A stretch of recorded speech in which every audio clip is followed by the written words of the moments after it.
this is last semester's question. So, okay, again, this is a very common question in past paper, asking to draw the waveform of I2C communication.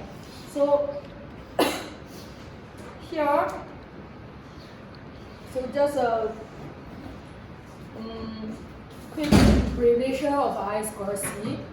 So actually, the tutorial for I2C is quite useful because we have, I think we have 5 questions roughly, and each of them is mentioning one important point for I2C. Okay, so please go back and study your tutorial. So here, the question asks you to draw the ICL and SDA waveform when I2C master read 1 data byte from an I2C slave. The slave has an address 0E and the data byte sent by the slave, right? Because you are reading, okay? Your master is reading. So the byte is sent by the slave. It's AA. Label all the relevant bits and conditions such as start and stop conditions, data bits, acknowledged or not acknowledged, and specify whether they are generated by the master or slave. So what is the first task you need to do here? Draw the waveform. So before you actually draw all the waveform, okay, you need to firstly understand how many bytes are transmitted in the channel, right? So remember in the tutorial, we draw a graph like this. There's a start bit, right, for I2C. I have I2C read and I2C write. They are drawing like differently. Let's say if you want to read 1 byte, okay, means your processor want to read 1 byte. After start, what should you send? What's the first byte you should send? The slave's address. Okay, you must mention which slave you want to communicate with. Then, how many bits do you have for the slave address? 7 bits, okay, 7 bits. But for I2C, each byte you should have 8 bits, right? There's one more. What is this one? It's specifying whether your processor is reading or writing. So this is something you need to memorize. So if you want to read, your processor is reading. So what should be the speed? If it's read, it's 1. Okay, if you forget about this, okay, you just remember here will be, okay, the way we write here is either R or W bar. Right? I mean, you need to understand why people write it this way. R or WR. So if it's read, R will be 1. So this bit is 1. If it's write, W is 1. So W bar is 0. Right? So here, if it's read, it is 1. If it's write, it's 0. Okay, so here, you want to read, that's why you have 1 here. Then, followed by this, what do we have?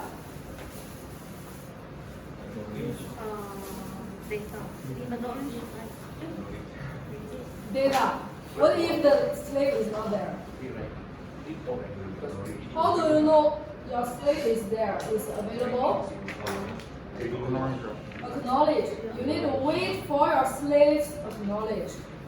So there should be an A sent by your slave. Right? Your slave needs to inform you that, okay, he's ready by giving you a positive acknowledgement. Right? If it's busy, basically it doesn't reply at all. Right? So after that, if you receive a positive acknowledge, what do you have later on?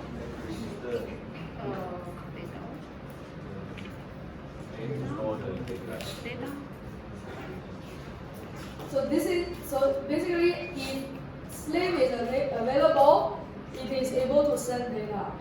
So for you will have a data sent by the slave, which is 8-bit. Right? Then who should respond?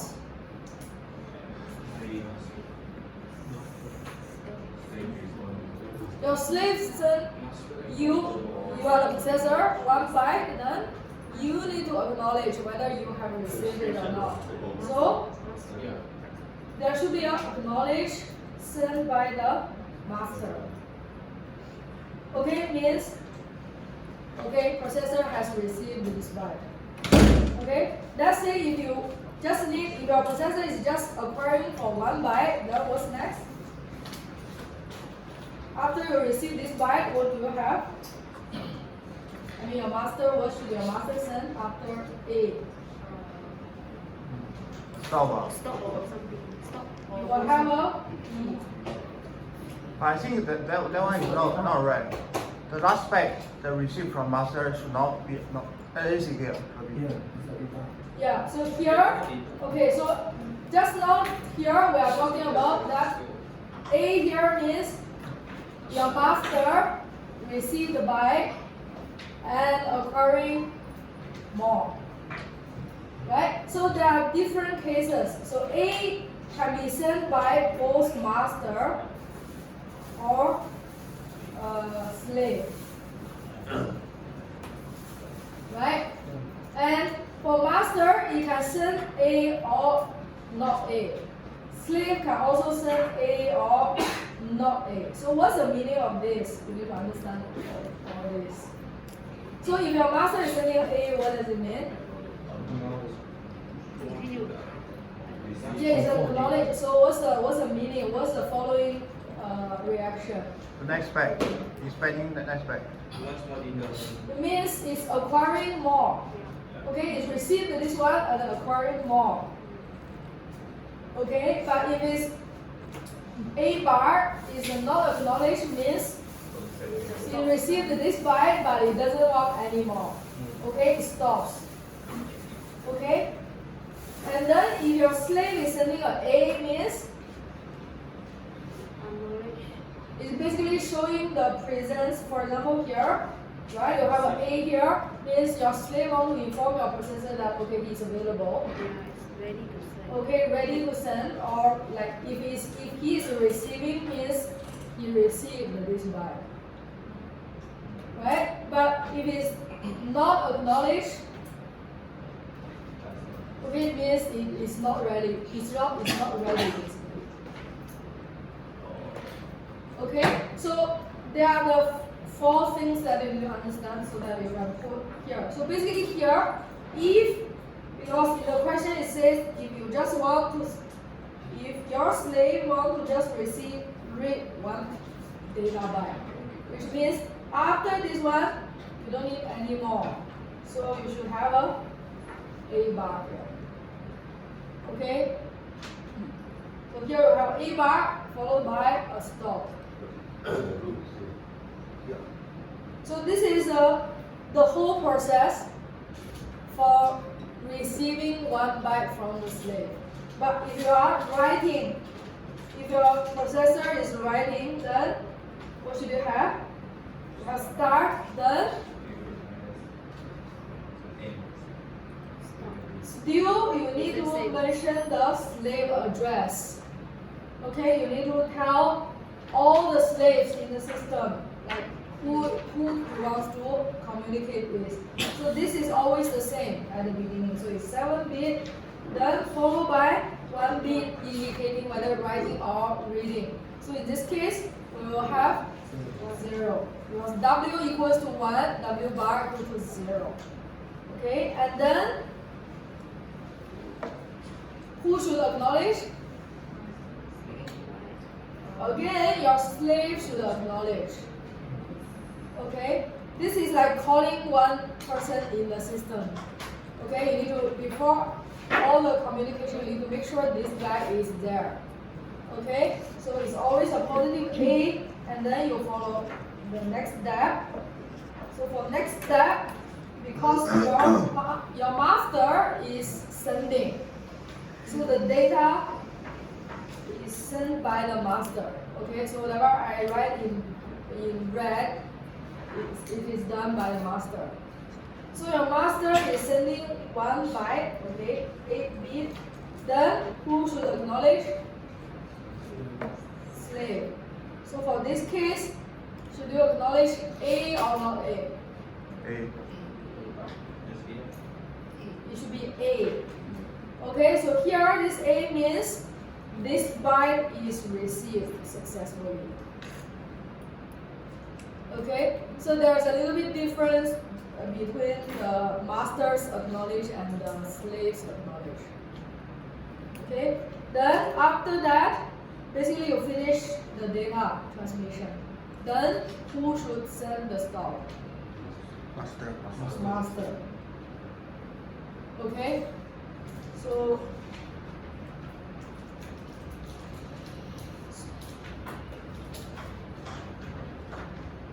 this is the entire process. So every time before you draw the waveform of I2C, you should have this complete process first. Okay, then you draw the waveform. So for this particular question, your master is reading. Okay, your master is reading. So you should draw the first one. Okay, so if you draw time. Okay, so what should you have at the beginning? So now from here, from the previous step, this basically is testing you whether you know what is the indication of start, what is the indication of positive acknowledge and negative acknowledge. So what is the indication for stop in the I2C, right? So if no one is using the channel, what should you have? You have two channels here, remember, okay? So basically you need to draw two waveforms. One is SDA, one is SCL. You need to draw these two together, right? So SDA is for data, SCL is for clock. Okay, so if no one is using the channels, what will you get on the channel? High. Right? Remember, all your I2C devices, they are open drain devices. Means if it's not talking, if the device is not talking, it behaves like a high resistance, just like it doesn't appear at all. Right? Just like an open loop, there's no device over there. So if no one is talking, you have a 1. Then what's the indication of start? High to low. High to low. SDA, high to low. Then what's the condition for SCL? High. SCL should be 1. Okay? The indication of start is your SDA goes from high to low while your SCL remains high. Because, okay, so far there's no clock yet. Okay? Clock only start when you start. Okay? Then after that, basically you can have your clock now. Okay? But remember, in the I2C, your clock may not be a constant clock. Okay, doesn't mean that like the bird is always there's always a clock no matter what. But SCL here, okay, the clock is actually controlled by the sender or the receiver, so it can delay a little bit. Okay, that's the case. So when you have a start here, then followed, okay, just use the process you figured it out. So what's the SA, the slave address? Sorry, the slave address here? 0E. Okay, so you should draw 0E here. 0E. How to draw 0E? 000. 0x 0E. So it's 0 0 0 0 1 1 1 0. Okay, and you should draw from LSB or MSB? MSB. MSB. Okay, so this is different with UART. Okay, UART is drawing from LSB. So S square C is drawing from MSB. So you should have 0 0 0 0 then 1 1 1 0 when there's a clock. Okay, you must draw it synchronous with your clock. Yes. 7 bits, right? Here is 8 bits. Huh? Slave address is 7 Yeah, bits. so you're correct. So here it should be three zeros only. Because your slave address needs to be 7 bit. Okay? It's 7 bit. You need to follow by a 1 over there. So basically the 8 bit you send is 0 0 0 1 1 1 0 1. Okay, so these are the 8 bit, the first byte. Okay, so I don't draw it here. Okay, 1 1 1 1 1 0 1. Okay, so you have clock during each of these bits. Then follows that what do you have? Acknowledge. Right? So we are here now.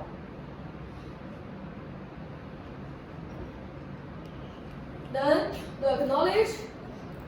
What is acknowledge? What is a positive acknowledge sent by the slave? If you can't remember, just imagine, let's say if the device is not there. Oh, 0. Right? If the device is not there, it's equivalent to a not acknowledged because no one is responding. Right? Let's say you call a person who is not inside this room. I will get a negative acknowledge, which means no one is responding. So when no one is responding, in your system, what will you have? If no one is responding, means if it's a not A, if it's A bar, what will you have?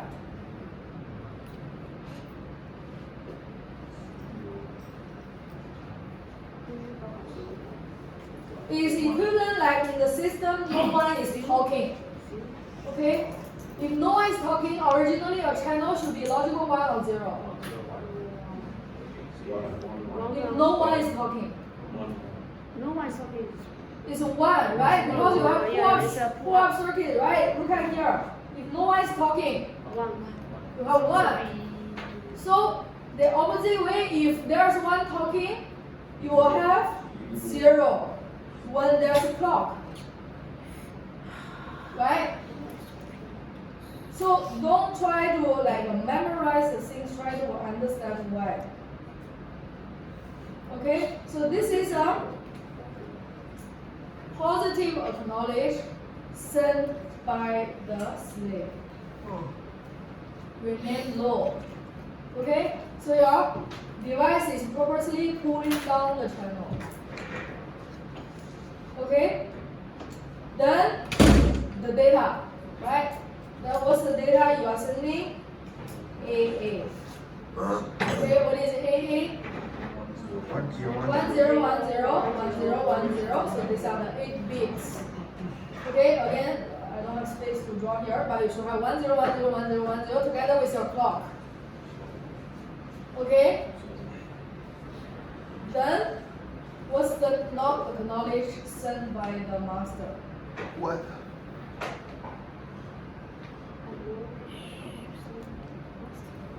Similar, okay, it's exactly the same as this.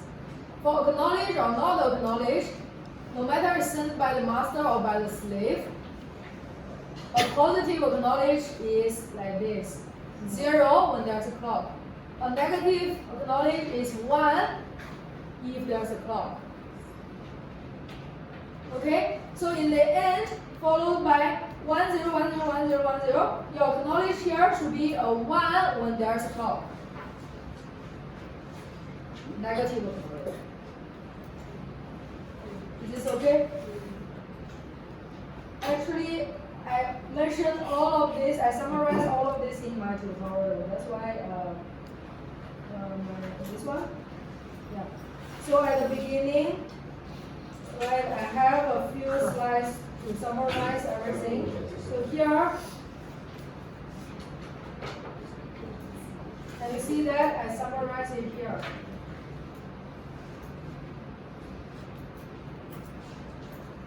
Okay, acknowledge receiver. I'm talking about receiver, right? So it doesn't matter whether it's master or slave. Master can be receiver, master also can, slave can also be a receiver. Okay, so here, summarize a lot of things like what is start, what is stop. Okay, so please review this and what's the meaning of the open drain. Okay, open drain. Okay, so basically after that you have a negative acknowledge here, 1 when there's a nice clock. Okay, then what is P? After that you have a P, right? Stop. What is stop?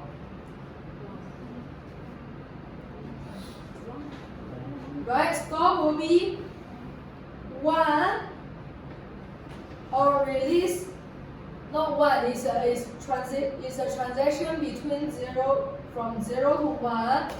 It's releasing the channel when your SCL is 1. Okay, it's the opposite with your start because the system trying to release the channel here. Okay, so this is start, this is stop. Okay, so if you understand the initial state of IPA and SCL, basically you don't need to memorize this. Okay, so this is D. We have 7 marks for that. Then E is a small discussion.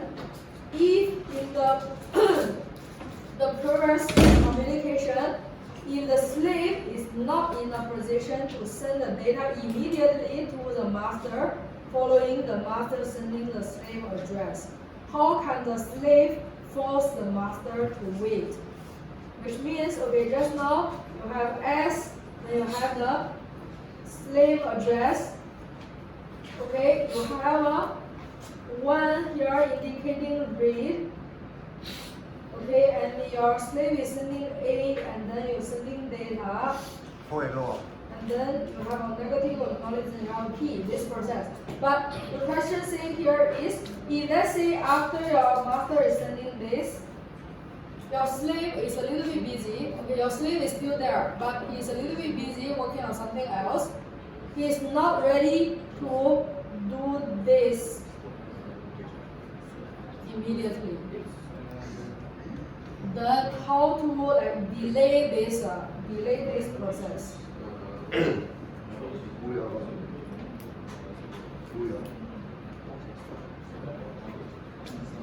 How to delay this address?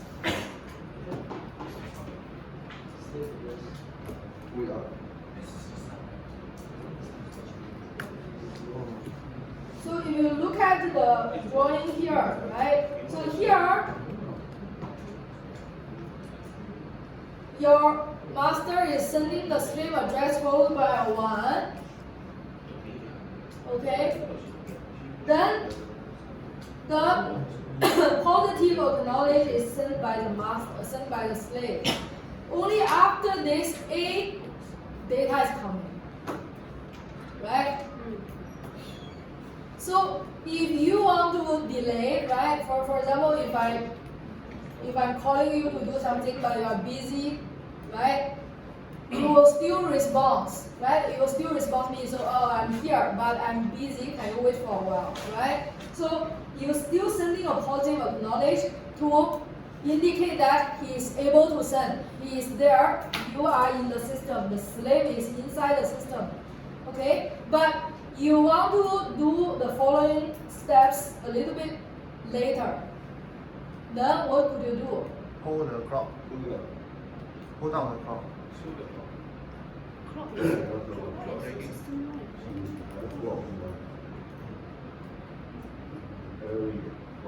False clock. Hold down the clock.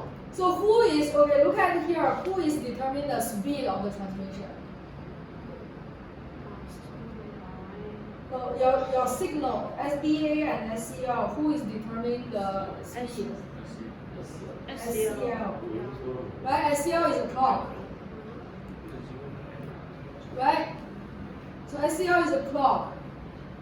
So if you, let's say, can somehow make this one a little bit fatter, okay? I mean, you stretch this process, means you stretch this process. Okay, just now it is very short, but now, let's say if this one is very long. Right? Just like when you are doing the exam, I'm asking you to return the paper on the time like 12 o'clock sharp. You want to delay, what should you do? You keep writing, okay, wait, almost, right? You see, you are stretching your knowledge, right? You are stretching your knowledge a bit longer while you are talking or you are sending this one, you finish whatever you are doing, you keep writing, right? So, if you could do that, okay, your slave is basically doing that. Your slave could do that. Okay, if you read the lecture notes, it is able to do that. So let me show you the lecture notes. And this is my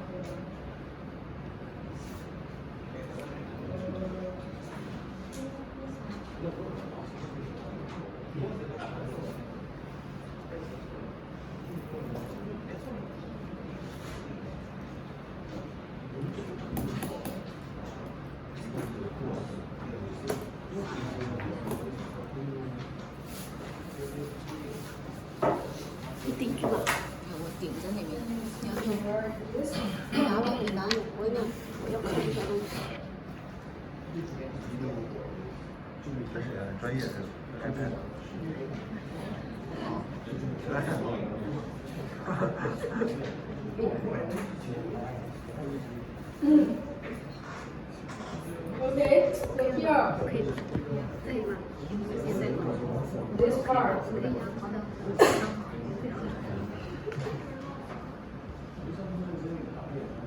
Just pull the clock down. Pull the clock down. It's called clock stretching. Yeah, so here is talking about the clock stretching. Okay, so basically this can delay your I2C. That's why what I'm saying here is your SCL is not a proper clock. It's not like running constantly with a constant frequency. It is actually controlled by the sender or the transmission, the communication two parties. Okay, so this one can change, maybe can delay for a while and then start again, something like that. Okay, so basically during the revision, okay, what you could do is, okay, to be more efficient, I suggest you to, for example, for each chapter, just read the table of content and then just recall your lecture or your tutorial, see how many parts inside this particular chapter, right? And then at least you will, once you finish the different part of the chapter, you should be able to cover, I would say, like 80% of the chapter. Then if you still have the time, you can do the readings, like read all these detailed things, okay? But if you really don't have the time, okay, maybe you will lose like 3 marks in the exam. Okay, but you can still like catch these 7 marks. You get what I mean? So sometimes the small questions like 3 marks or 2 marks here and there requires you to like the readings, the complete reading of the lecture notes. Okay? But at the beginning, while you are starting your revision, you shouldn't be like reading from the first line by line like that. It shouldn't be like that. It is not efficient. Okay? Yes. Can you explain again how does the master tradition from not acknowledge to stop? Sorry again. How does the master tradition from not acknowledge to stop? From not acknowledged to stop. Yeah, how does it, the waveform for that? The waveform, okay. So basically here, a not acknowledged, you will have a high, right? So okay, so here you will have the data is AA. So you will have 1 0 1 0 1 0 1 0. So basically you have 1 0 1 0 1 0 1 0. Okay, 1 0. Let's say this is 1 0 1 0 last A. Okay, and then you will have a high when there is a nice clock. This is a negative acknowledge. Yeah. Right? And then for the P, okay, for the final step, okay, let me move it here. Then for the next step, you shoot something like you have this while your clock is high. Right? So what you need to do is you need to pull down the channel one more time. So this is a P. The clock may be like this. Okay, P for stop. Get it?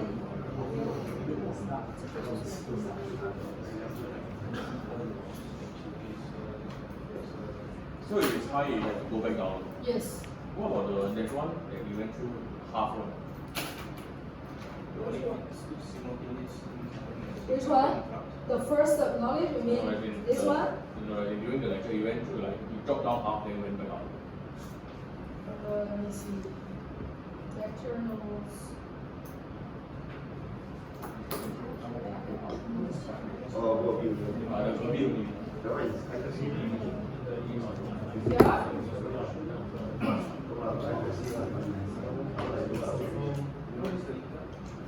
Are you talking about this? Oh, you're talking about like this, right? Yeah. That is for the interrupt. Oh. That is like transaction between one handler to another handler. Oh. I mean, if you don't want to draw this, okay, this is just an indication. Or the other way is I have like 2 levels, something like this, right? This is all for indication. So if you are not you not feel comfortable with this, you can just draw like okay this long and then this long. But here you should indicate this is my handler 1. Okay, this is my handler 2, and in between you will have 1 delta time transaction, delta t for transaction. No. You can also draw it this way if you feel comfortable with this way. No.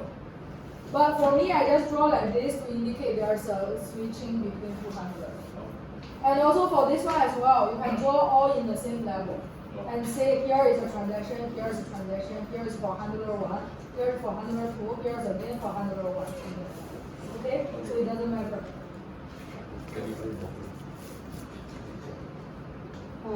Okay, so they are asking about the interrupt. Okay, so this is question 2. So you can see how much we have in question 2. Okay, so I see some questions. Did we discuss this one? Which one? I think we discussed this one, right? We all discussed this one already. Yeah. So your question 2 is this wrong. Okay? Question 3 are covered. So let's look at question 4. Okay? Question 4, you can see how it like applying the knowledge we have learned.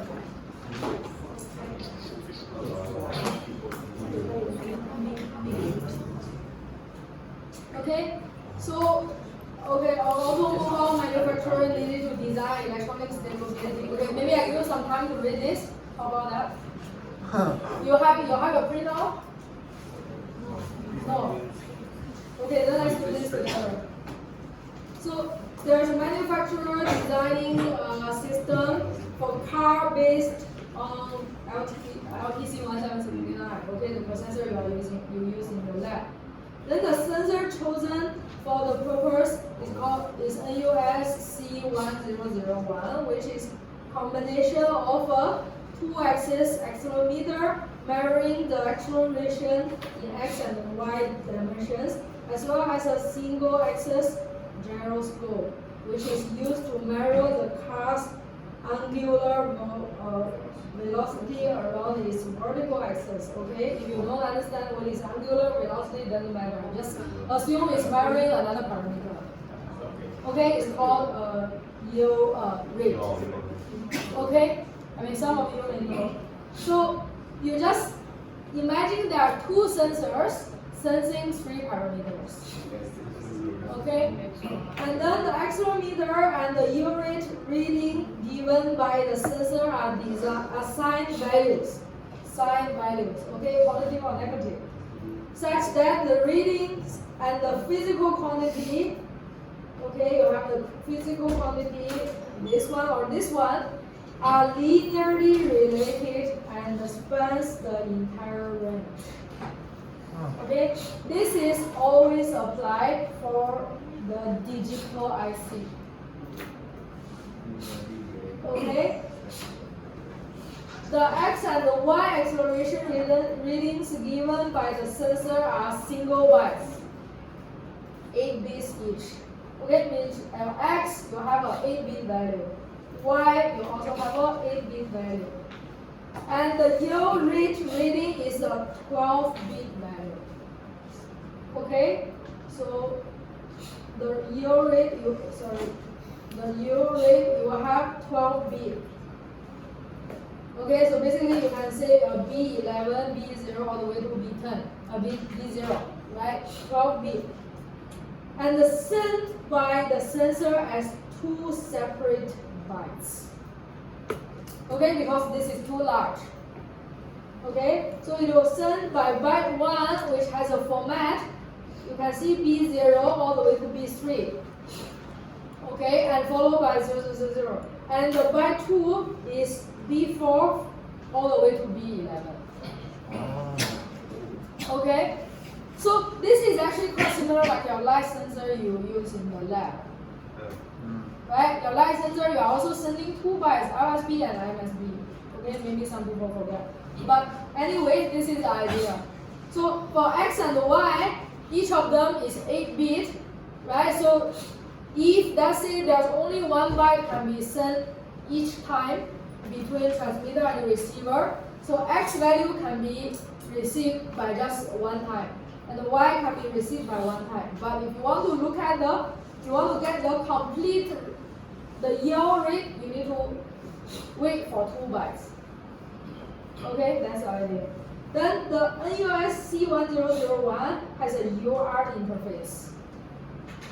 Okay, allowing it to be placed as a distance from the LPC 1769.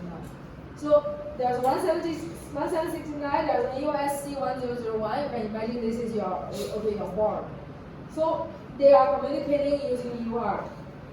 And it is connected by the UART 0 for LPC 1769. Okay? How many UART interfaces totally you have in your LPC? 4. In the lab, which one are we using?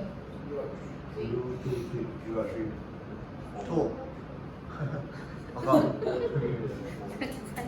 In the lab.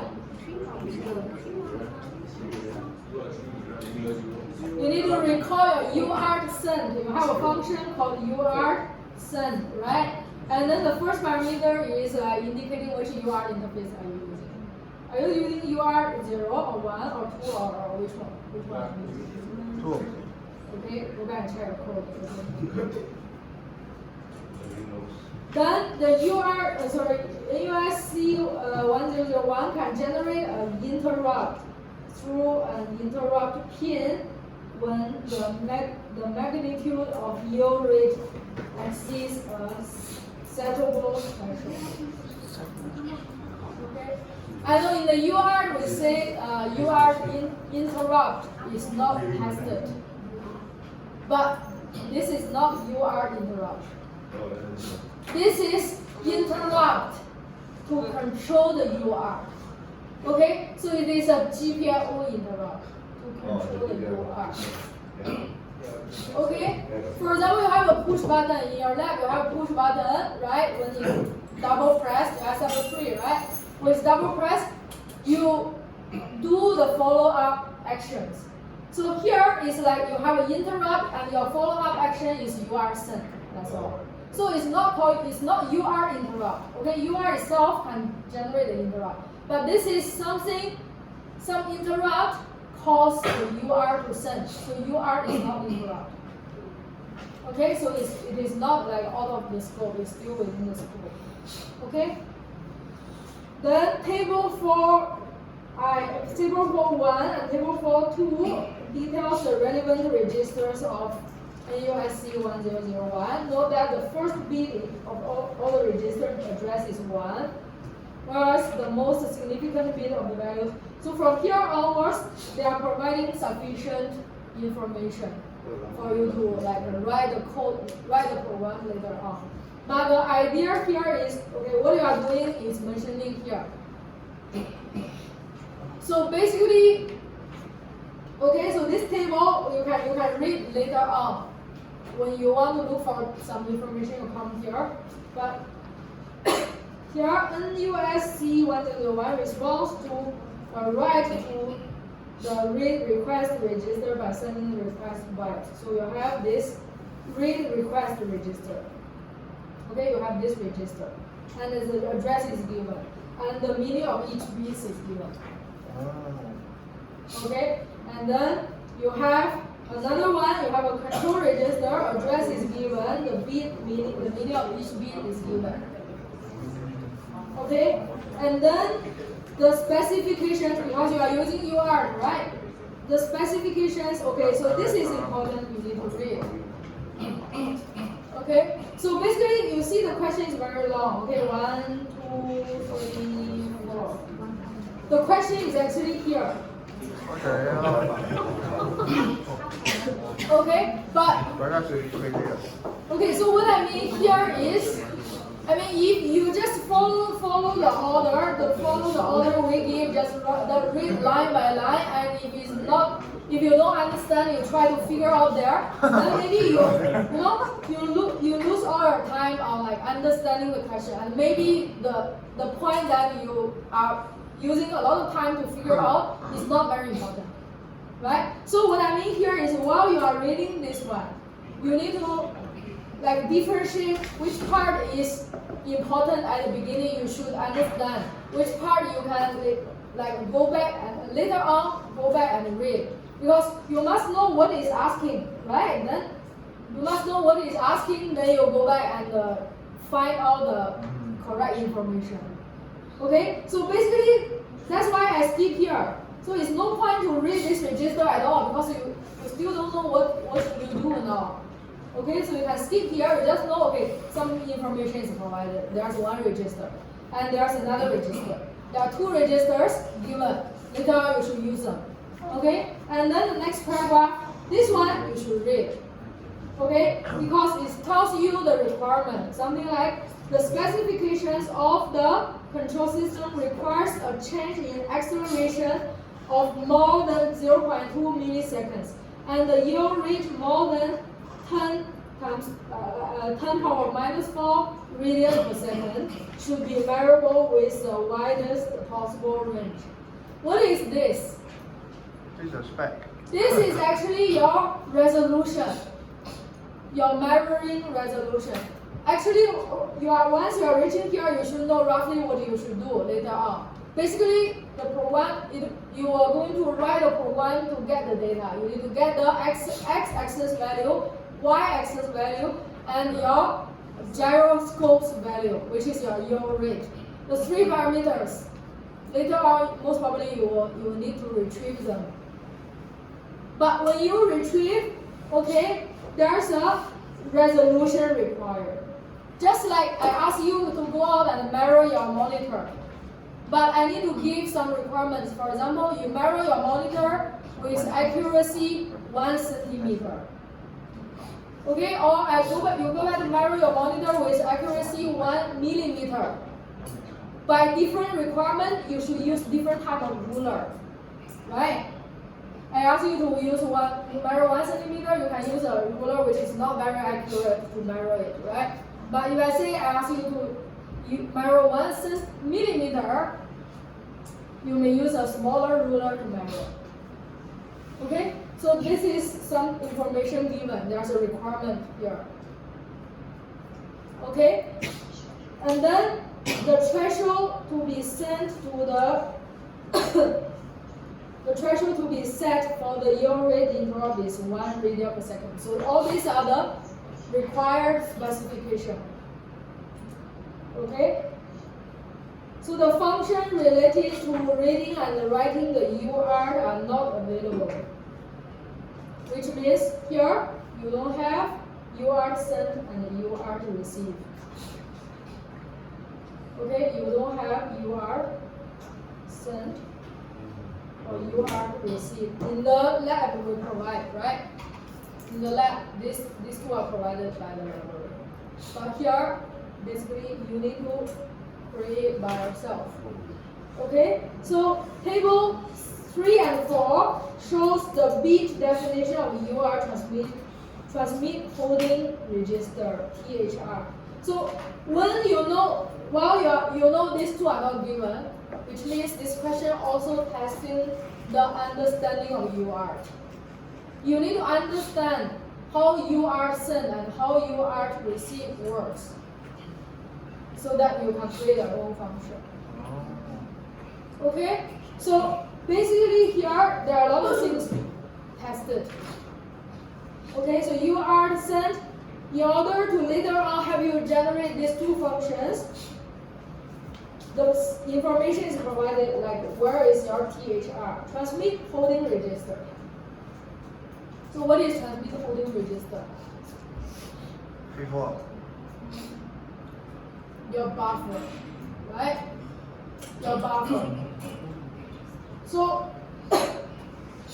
and also is given receiver buffer register, RBR. Then, as well as the line status register, which is this entire table. Okay? In the tutorial, I have mentioned this table is always there, occupying 1 page. Okay? Means you need to use them. You need to use this table. Okay? Use all the flags. Then, note that there are separate transmit and receive FIFOs on LPC 1769, which can hold 16 bytes each. You need not show the code for initializing the UART 0 for this one. So you don't need to have the init UART. You don't need this. Imagine this is given. Okay, doesn't memorize. Let's see if this one is not given, what should you do probably? You will do pin configuration. Right? You will have something like pin config, like function number, pin number, mode, okay, port number, something, and all choose the correct pin, make it to the UART, TX or RX. Right? These are the things inside your init UART. Okay, this may come out, but it's not inside this question because you have a lot of other things inside this question. Okay, then the table here, what is THR, what is RBR given, and what is your line status register given. Then you read the question. What do you need to do? You need to implement the NUSC init, which is initialize your device, initialize your system. To initialize the sensors appropriately. Okay?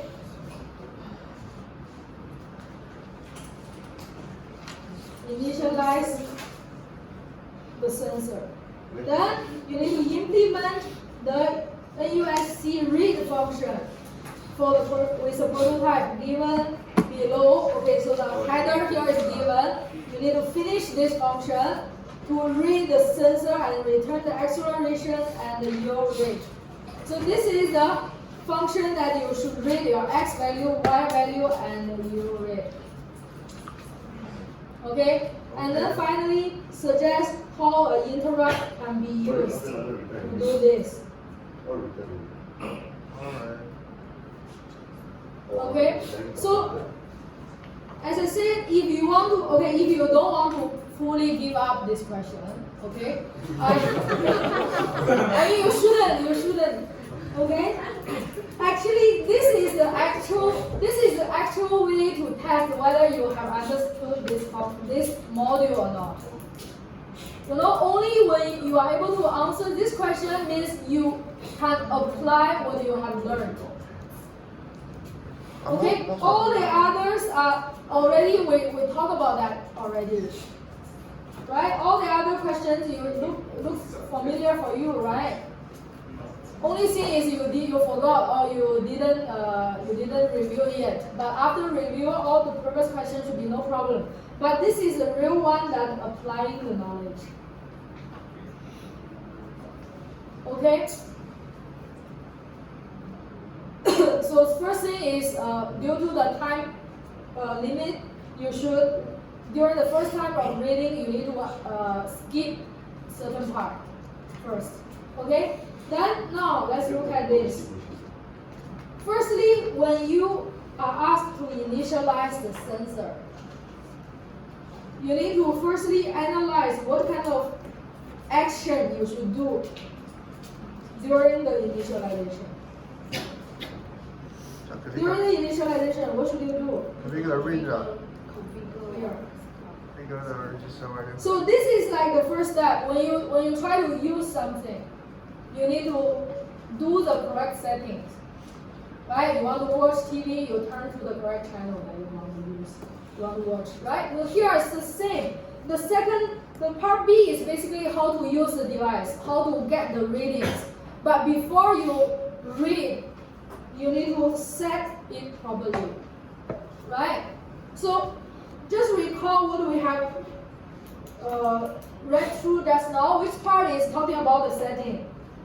I think last part. This part. Sorry. This part. Right? This part is the setting. Okay? You know that you are going to measure the accelerometer reading. You want to measure the gyroscope's reading. But again, how to read, right? The values, whether you get like your accuracy is 1 meter per second square or what else? This is 0.2 meter per second square. You must reach this accuracy, which means, okay, give you an example, which means let's say now the actual value is 2.1. Okay, let's say you have a acceleration 2.1 meter per second square. But if you see, you can just imagine this one is a value that you want to measure. Okay, but if I give you a ruler which can only measure 1 meter per second, this is my accuracy. Can you get this value? No. You cannot, because you are not able to get this 0.1. Okay, just like I give you a ruler with the smallest scale is 1 centimeter. I cannot ask you to use this ruler to measure 1.5 centimeter because you are not able to get 0.5 centimeter. So this is the setting.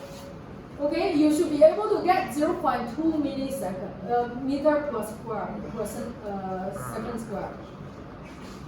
Okay, and then also for your yield rate as well. This is your accuracy. You should be able to measure as small as this. Okay? And then you also have a threshold. You need to set a threshold.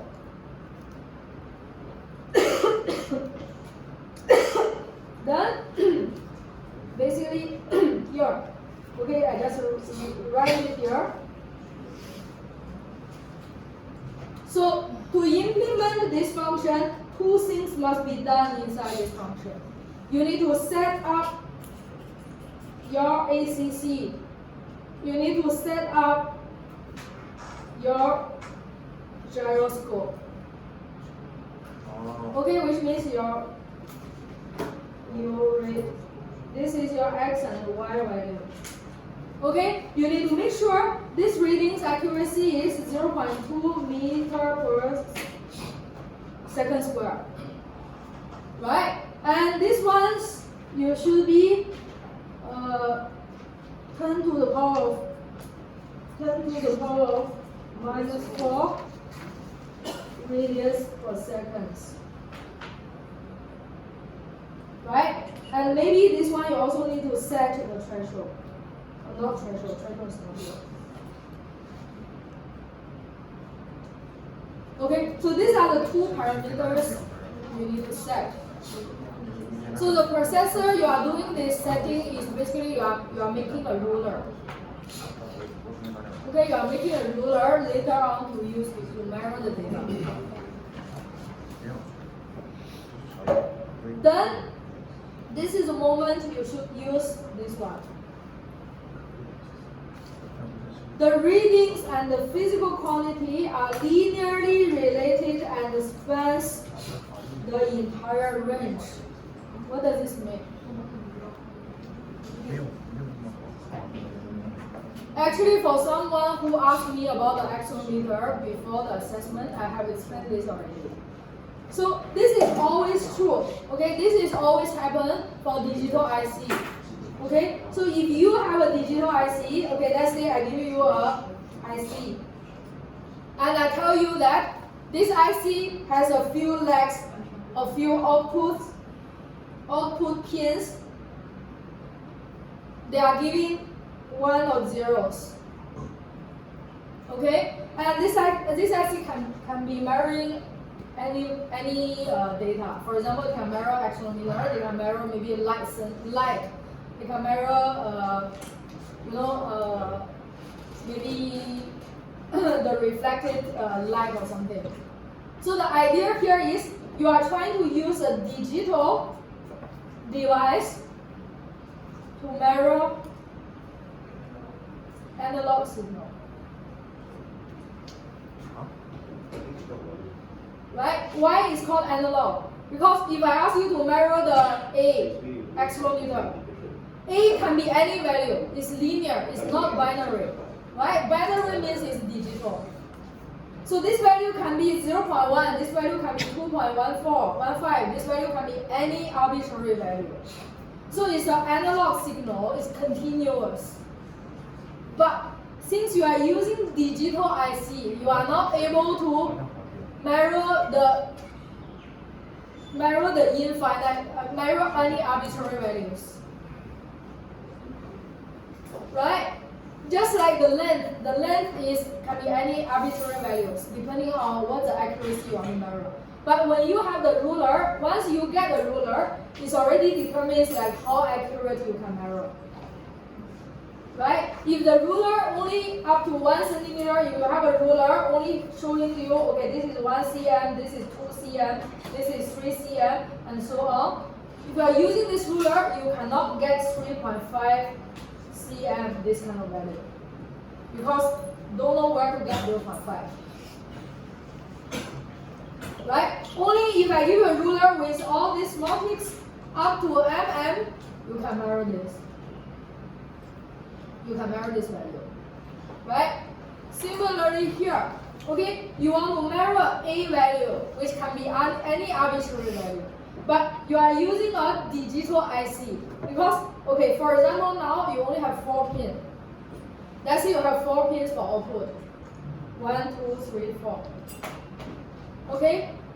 Just forget about what parameters you are measuring. You know that you only have 4 pins. Okay, pin. Okay, maybe 4, 3, 2, 1. You only have these 4 pins. What are all the possibilities you get? Either all of them are 0, right? Because it's digital. Each pin can only be 1 or 0. So you have quite limited of possibilities. you can count from 0, 0, 0, 0, 0, 1, 0, 0, 1, 0, all the way to 1, 1, 1, 1. These are the only values you can get, no matter what you are measuring. Right? So in this case, you only have 16 possibilities. Okay?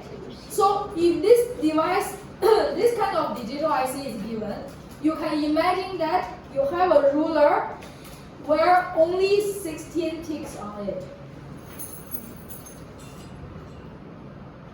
Okay? You have a ruler from 0 all the way to 15. You only have this amount of ticks on your ruler. And you want to use this ruler to measure something. Okay?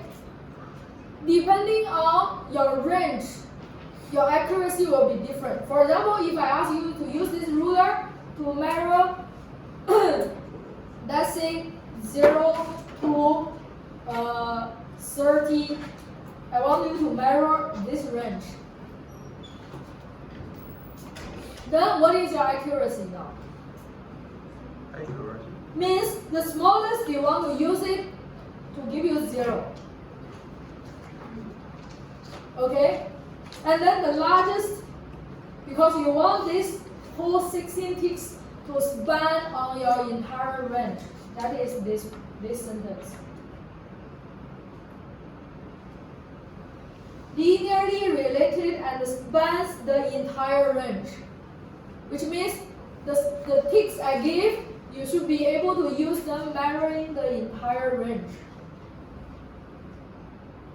Get the idea? So now here is you have a ruler with 15 ticks, and I'll ask you to measure 0 to 30. So most probably you will use this one to get 0, use this one to get 30. Then can you see that your accuracy is actually 2? Right? So which means you are not able to use this ruler to give me a value, let's say 15. Because 15 is an odd number. Your ticks can only give you accuracy 2, which means you can measure 2, 4, 6, 8, 12, 18, this kind of value. You are not able to measure 15, 17, 3, this type of value. Okay? But let's say if now I ask you to use this ruler to measure range from 0 to 15, then now you can give me up to the digital number. Because you are using this range to measure from 0 to 15. So each tick will give you accuracy 1. So now you can measure 1, 2, 3, all the values. But you are not able to measure 1.5. Okay? So now, go back to our question. Understand this? So this applies for all the digital IC. This is actually quite important. Not limited to this module only. This is how IC, how a digital output works. Okay, and also if you learn something like ADC or DAC, you have all that analog digital converter, digital analog converter, they are all this idea. Okay, so go back to our question.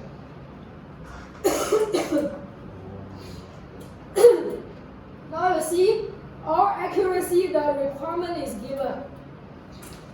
You should be able to measure at least the 0.2 millimeter per second square accuracy. Okay, so now the accuracy is given. What else is given? Now you know that your IC, okay, you have a ruler. Okay, you want the space of your ruler is 0.2. Right? It should be at least this. If it's 0.1, it's better. Because if you have 0.1, you can measure 0.2. But if you have 0.2, you cannot measure 0.1. So this is the largest size. This is the largest size. Okay, so this value is given. What else?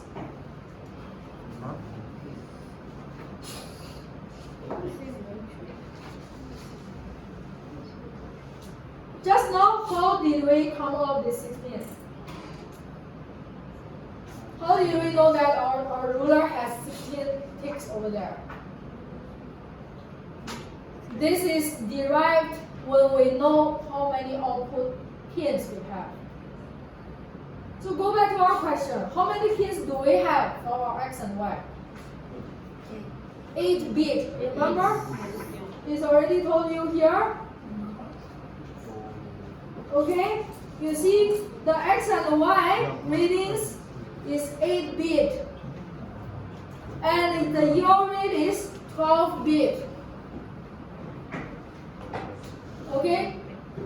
So this already tell you that, okay, now for example for X, you have 8 bit.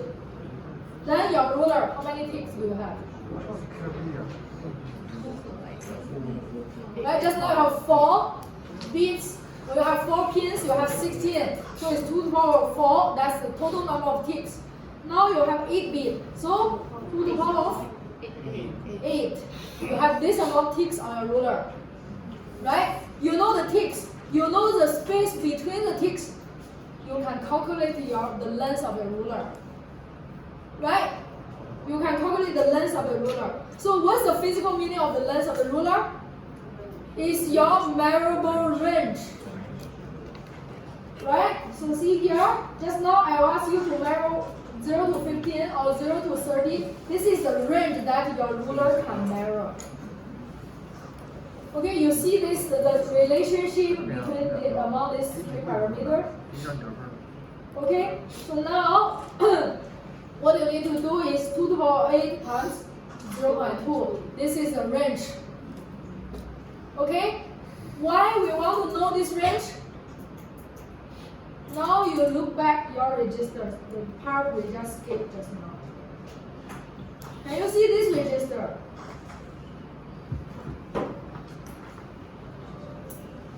Okay, it's a control register. Okay, whenever you see control register, it means this register is for you to set up something. Okay, so you can see that, for example, the accelerometer reading, okay, means here X or Y. Can you see that you have multiple options? You have multiple options to choose. Okay, you have multiple options to choose. So if you choose different range, your ruler with 2 to the power of 8 ticks on it, you are going to use this to measure either, for example, if you are choosing this, you are using this range, this ruler, to measure from -10 to 10. If you are using -20, plus -20, it will be -20 to 20, or -30 to 30, or -40 to 40. But can you see that when you choose different range, your accuracy will be changed, which is this, the space between the ticks. So to hit the minimum requirement of your accuracy, because someone already gave you the accuracy requirement 0.2, right? You want to hit that, you must choose the range properly. Okay? So you better work backwards. You pick the range which is 0.2 times the total ticks 2 to the power 8. You see your range. And this is actually the maximum you can get. Correct? Because if your ruler is longer than that, the space between the ticks will be bigger than 0.2. Then you are not able to measure 0.2. But if your range is smaller than this value, you are okay because your tick is smaller, you are more accurate. So you have an upper limit of the ruler size. Okay? So when you calculate this, you know how to choose this form. I think the widers is the last one. Because it's saying that a change that's more than this value with the widest possible range. Sorry, again? The question itself saying that the widest possible range which is larger than this 0.2. Yes, means 0.2 is the largest. You cannot go beyond No. 0.2. a change more than 0.2 with the widest possible range. So it means the acceleration is larger than 0.2, but with the widest possible Okay, range. let's call it this value first. What is this value?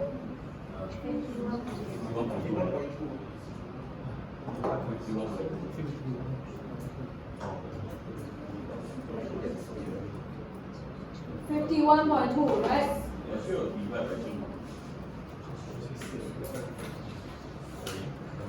So now, what is the range of this form? What is the range of this one? 20. What's the range of this one? What's the range of this one? 60? Which one you choose? 60 years.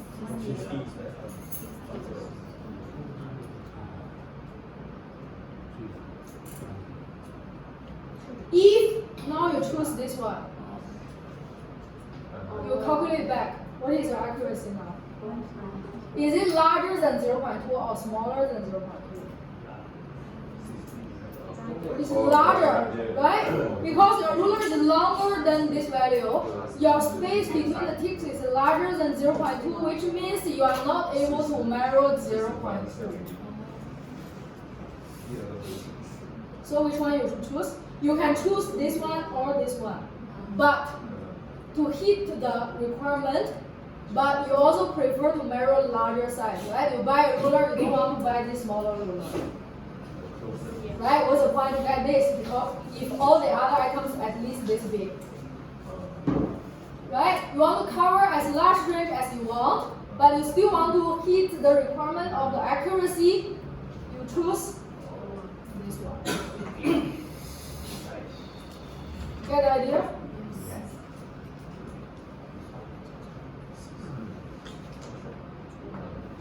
Similarly, for your yield range. Okay? Your yield range, you have the 10 minus 4 accuracy. Right? How many bits do you have? 12 bits. So how many ticks? 2 to the power 12. Times 10 to the power minus 4. This is the largest ruler size.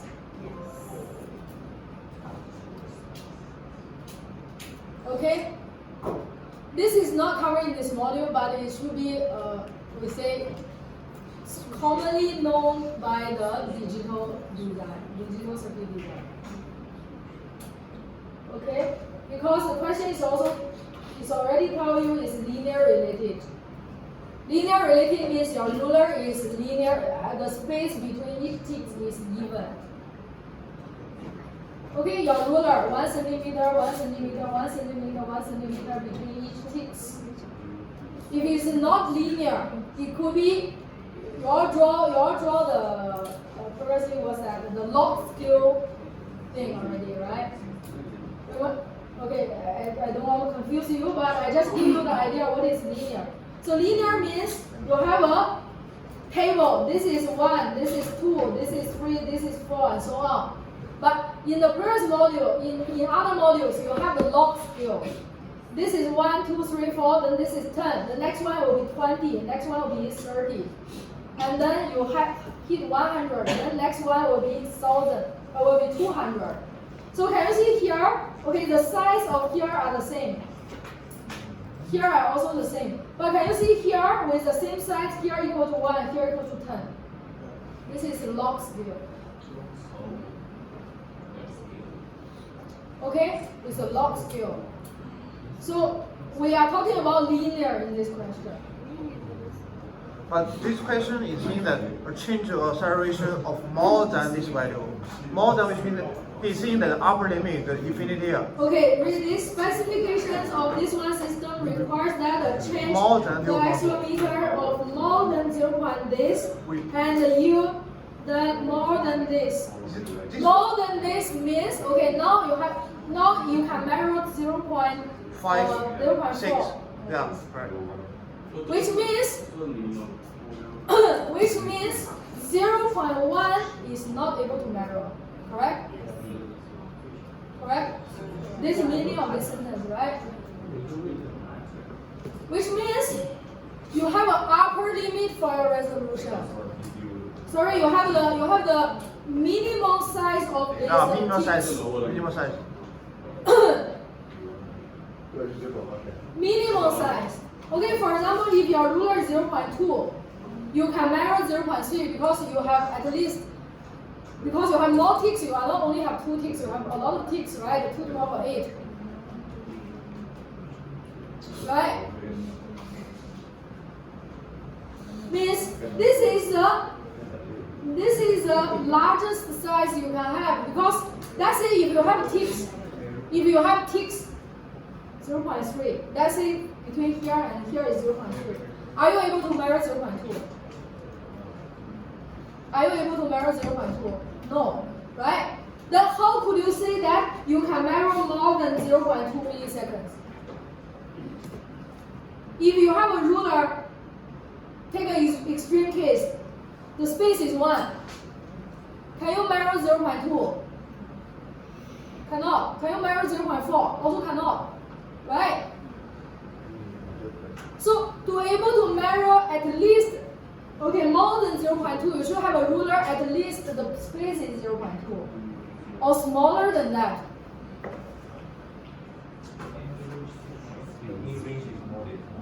Okay? You read this carefully.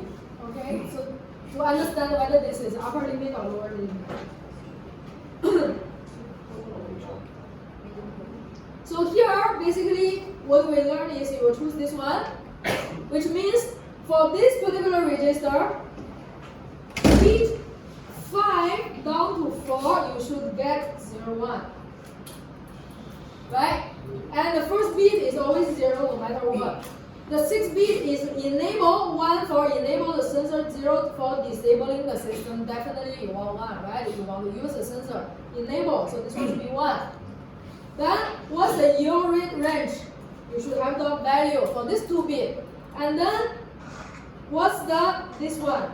Bit 1 down to 0. Right? So what's the meaning of this 2 bit? You see that? 0, 0 for interrupt threshold at 25% of the maximum magnitude measurable. Okay? And 0.1 for interrupt threshold, this amount of maximum measurable, magnitude measurable. So this one is talking about threshold. Can you see that? This one is talking about threshold. Reading through the question, there's only one place mentioning about the threshold. It's your yield rate threshold. Right? Here. Where is it? Let me see that.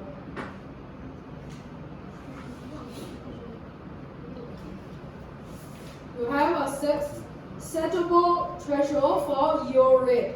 The value is I think I have a question. 1. So I think 40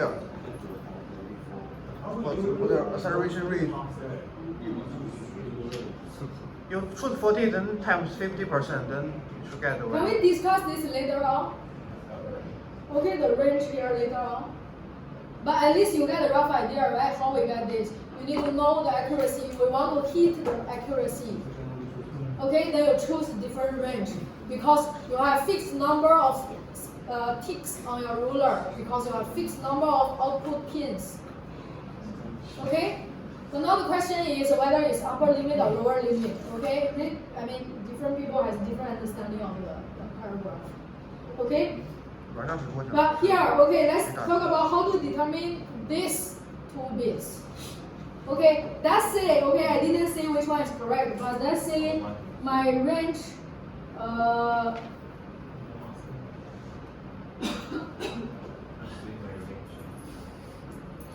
say I'm choosing this one after the computation. Okay, let's say I'm choosing this one, and then means your yield rate is plus minus 3 radians per second. This is my the range.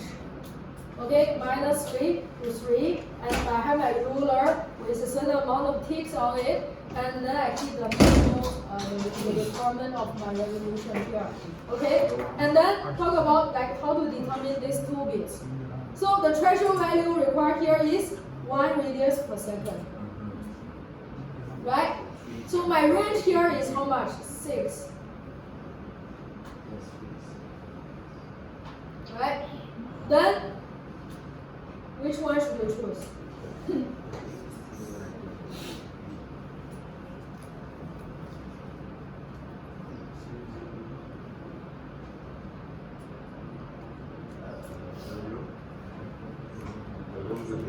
So read here carefully, is maximum magnitude variable. Right? So what is a let's say if I'm choosing this, what is a maximum magnitude variable? 3 or 6? Magnitude. 6. You need to choose 4 reading, then times 50%. Doesn't make sense. It's 3, right? So if you choose this one, let's say if you choose 0, 0, it will be 3 times 25%. What do you get? 4. So if you choose 0, 1, 3 times 1/3. You get 1.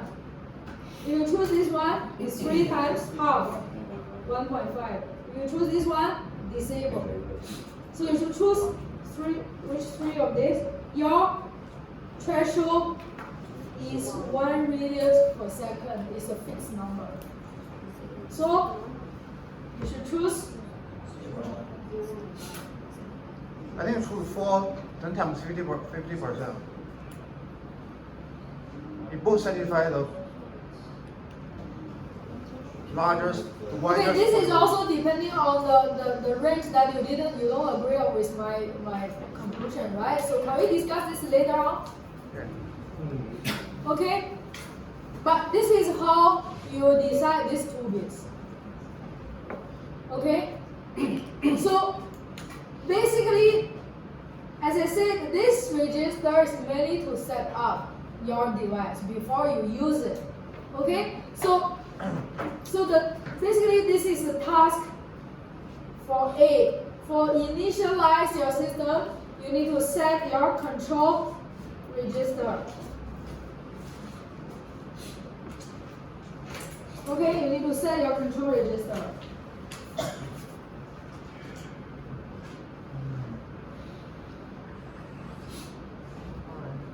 Okay, then you look at this one. So in conclusion, what should be the register value for this? It should be, okay, 0, 1, 0, 1, 1, 0, 0, 1. Right? This should be the complete value for this entire register. Bit 7, bit 0. Okay, which is 0x59. This register should equal to this value. And how to give this register this value? You have the address already. Right? So this is the address that you should write the result, write the value into this address. Okay? Then now let's see how to write this function. Void this one. Okay, you need to write the code here. Okay, question A.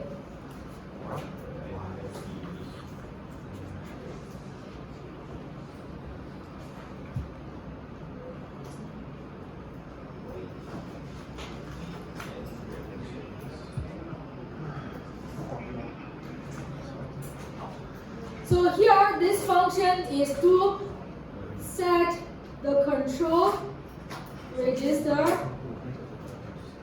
value to 0x59.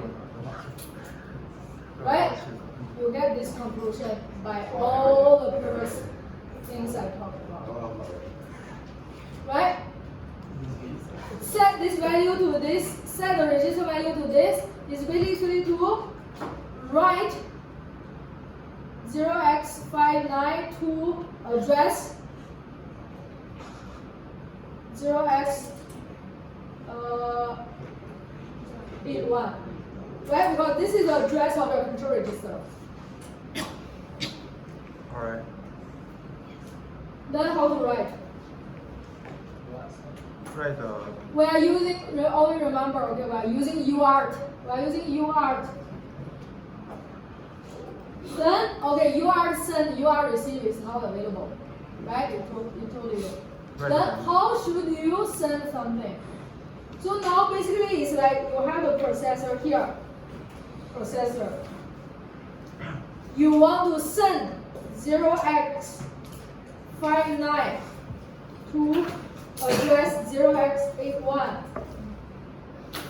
Always remember the structure of UART, right? What is this? What is this one? Buffer.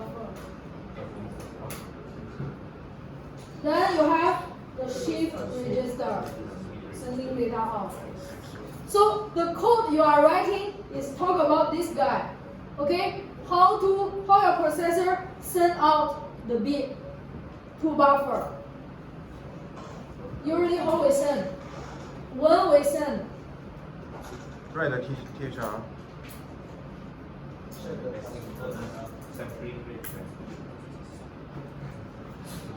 How we send the data over there?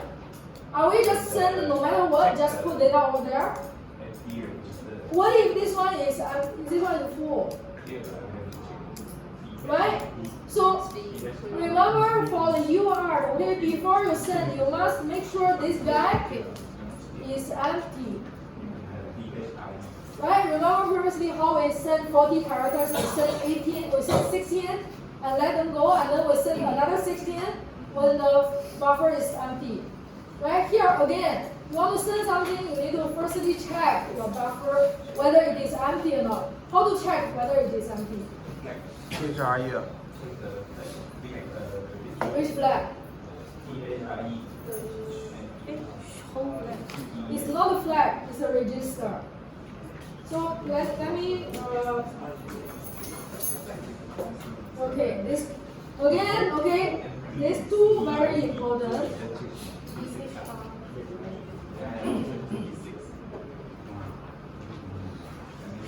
You need to understand these two figures. Okay? For example, this one. This is for UART send. Okay? The receiver. This is this is UART receive.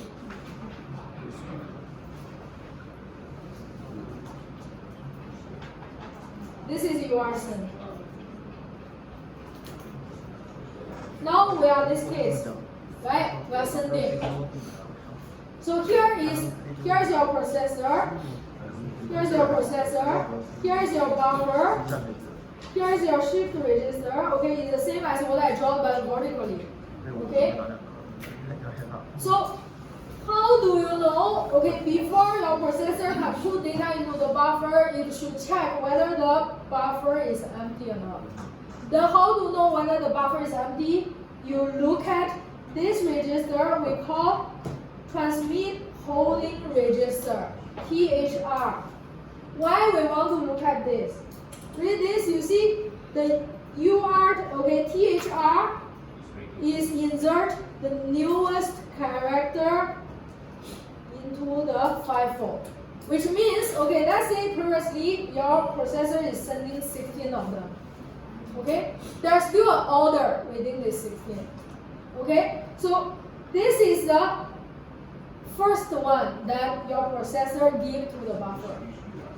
And then you have the second one, then you have the third one. It's still in a queue. You know, when they are going out, they are still in a queue. So this one will go out first, then this one, then this one. So this one is the newest one, which means this is the last one that your processor gave to the buffer. 16. Okay? So you see why we want to check this? Is because if this slot is empty, means your buffer is empty. That's why we check here. Okay, we don't check this one. Because if this one is gone, doesn't mean your buffer is empty. Only when this one is gone, your buffer is totally empty. Okay? Similarly for your receive as well. Your receive data is coming one by one. Okay, it's coming one by one, and within this buffer, there's still a order over there. Okay, so you read here, the RBR is the oldest character. Is the oldest character. Okay, so when data is coming, you basically fill up this one. Okay, so why we want to check this is, again, you want to check whether there's something inside the buffer. Because if something inside the buffer, you better inform your processor that, okay, there is an unread byte. You better read. Okay, so how do you know there is an unread byte? You look at the very bottom one.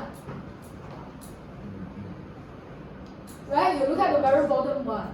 So this is the very bottom one. So if this slot is not empty, means there's still something inside the FIFO that your processor hasn't read yet.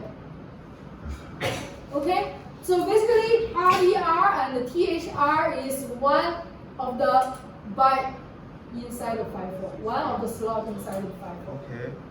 Okay?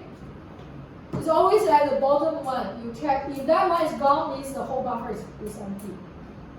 Okay, so here the same. Since we don't have the UR send, we need to manually check the THR. Only when THR is empty, means your buffer is empty, now you can put the data to the buffer. Okay, then how to write? How to check whether this one is empty?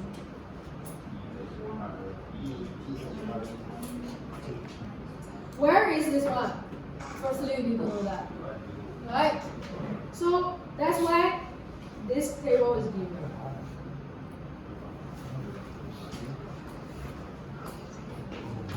Okay, this is how to read the THR. Okay, you see THR here is bit 7 down to 0. This one, the holding register here.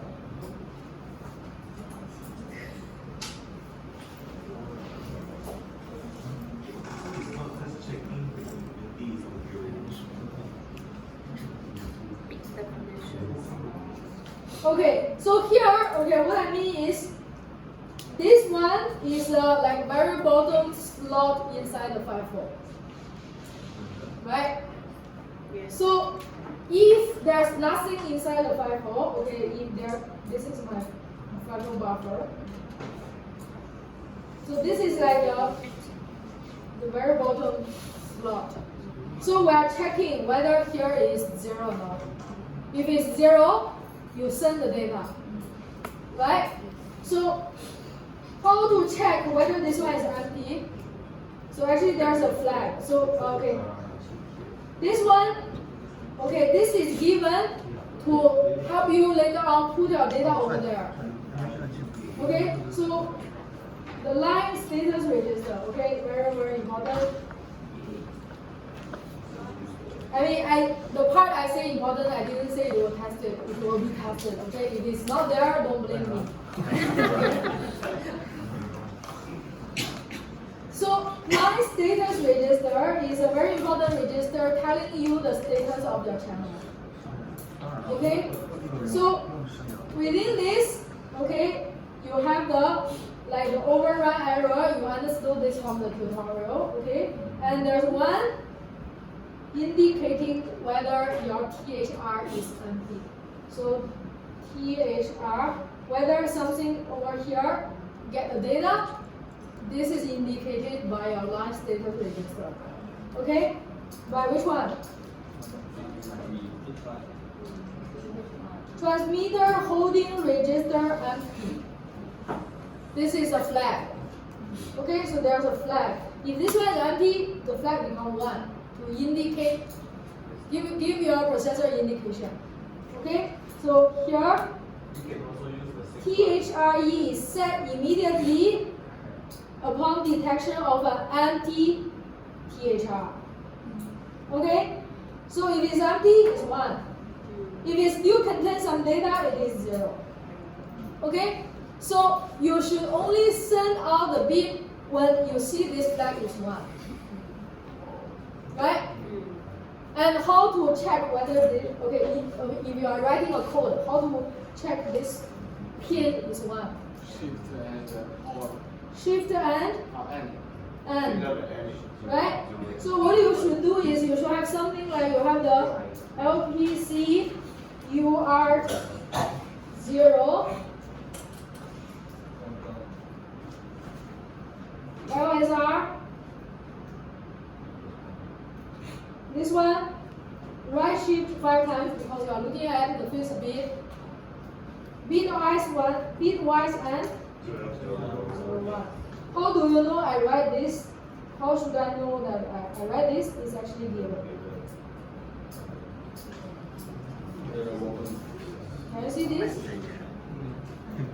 Okay, so the format is given. We're actually not requiring a lot of memorize.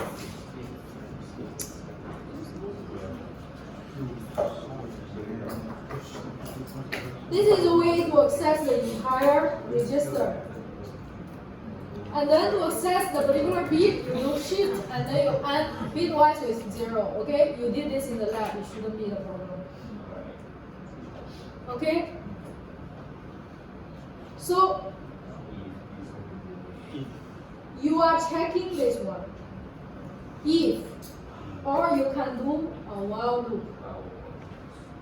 Okay? So if this one, what should be the result?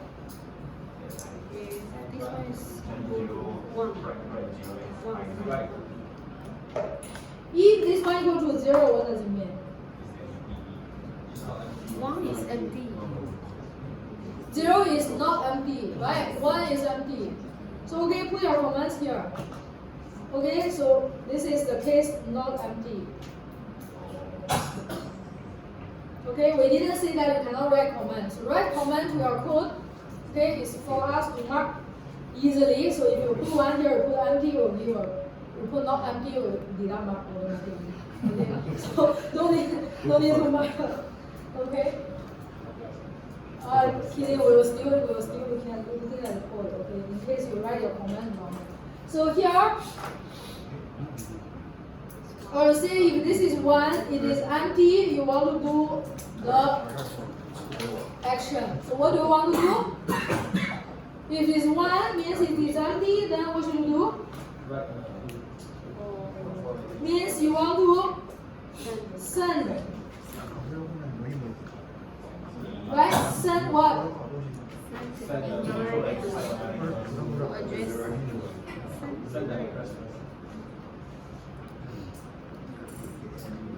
You need to send. Okay, the idea here is you want to write this value to this register. Okay, so there are 2 bytes you need to send. First one is to inform like which register you want to modify. The second one is to modify the register. Okay, 2 bytes. So before that, you can actually define your bytes. Okay, I mean, if you don't want to do that, still okay. You write the values automatically inside your code as well. But here you can just list out all the bytes that you want to send. Okay, so bytes to be sent. Okay, and then how to send? How to send? There's no UR send. How to send? How the processor send the data is just simply put the value into the buffer, right? How to put the value into the buffer? Write the THR. You need to write this particular bit, for example, the first one to this slot, right? Because if it is empty, this is the oldest data, oldest slot, or the slot holding the oldest data. Okay. So how to write to this? Again, here, that's the moment you look at here, okay? Here's given the way to access this particular register. LPC underscore UR0, okay, arrow THR. Okay, this value should equal to the data you want to send, the byte you want to send. Okay, so you have, let's say LBC, UR, 0, THR, equal,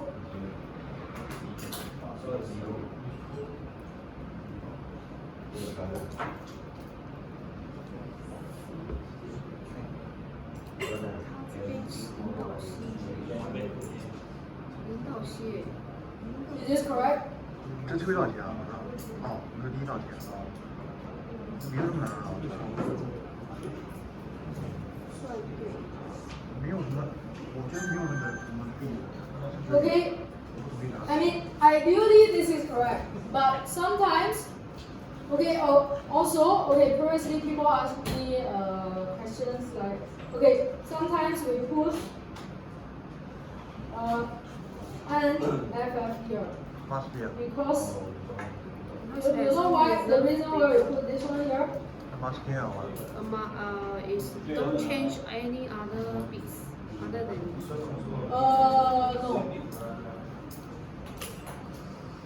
No. This is to make sure that, okay, because when you define something like this,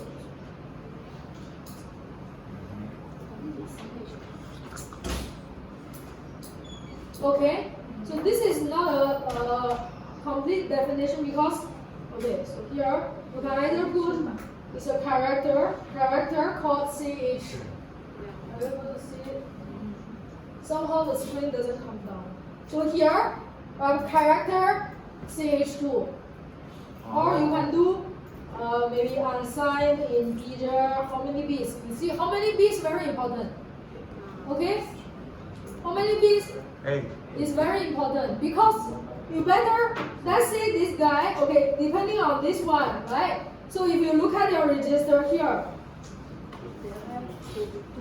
it's actually a 32-bit register, but only 7 down to 0 is used. Okay? And the others are reserved. The user software should not write once to reserve the bits. Okay? Reserved means, okay, we shouldn't use. But depends. So by reading this, I realized that we shouldn't purposely put 1 over there. But maybe for some like hardware manufacturer, they design the way that even though you write 1 to here, it won't take effect. But what if it take effect and choose some very fundamental settings? Not very good, right? So the way we put 0xFF here is to make sure the bit here only have that 8 bit. All the rest of the place are 0. Right? Because let's say I want to write, in this case, my first bit is 81. So it's 1000. 0001. This is the value I want to write. And not only that, all the places are 0. This is the value I want to write. I shouldn't have like something 1 here. Not very good, right? This may affect our reserved bit. So here, when you define, it's probably a 32-bit data because you want to match the character here to your THR, and the THR is actually a 32-bit data. You are only using 8-bit, doesn't mean this one is an 8-bit register. This one is a 32-bit register. Okay? This guy is a 32-bit register, but we only want to write 8-bit. So in order to only change this part and making the rest of the place 0, we put this one here. So can you see that here will be your bitwise and 0 here, and all the rest of the place are 0. So basically you clear all the first bits, and then only leave this part and change. Okay. Okay, that's why previously in your priority setting inside the function, it has something like this. Okay, this is the reason. But if we don't define the thing, let's say we just put 0x81, do we still need to put the FM? Then maybe it will be okay. If you say, okay, so basically it says if you don't have the character definition previously, you can put here directly 0x59. Oh, sorry, 81 or something. It works. Okay, it still works. So this one will be assume. Okay, just assume the previous values are all zeros. Okay. But I mean, to get the full marks, a lot of things need to be compared. So then this is done by, okay, this is done to mentioning which register you want to send because this is the address of the register. Then you need to send one more byte. Okay, you need to send one more byte for the actual value. Okay, so you just write one more line of this. Okay.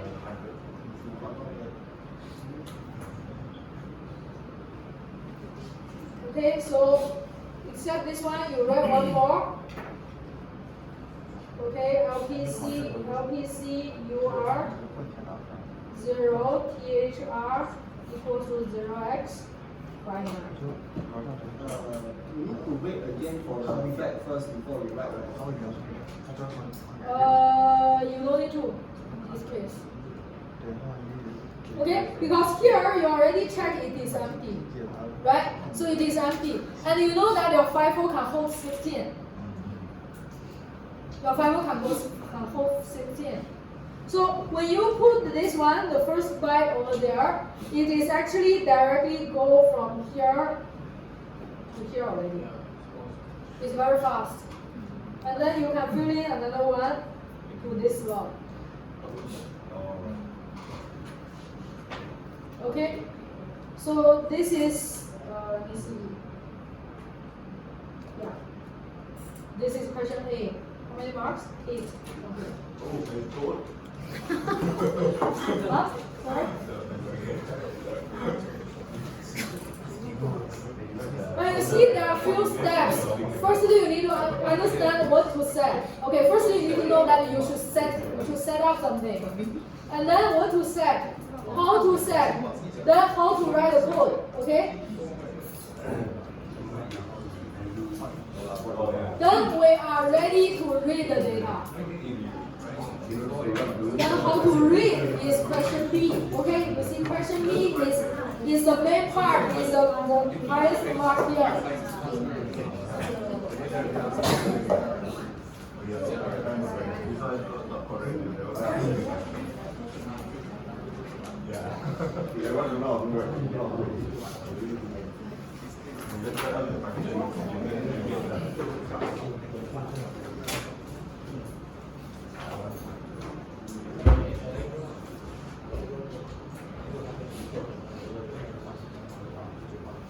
Okay, but what I want to say here is, okay, for the last question, maybe you don't have enough time to do this. Okay, but you know, although the answer is the code, I mean the proper answer is just showing us the code.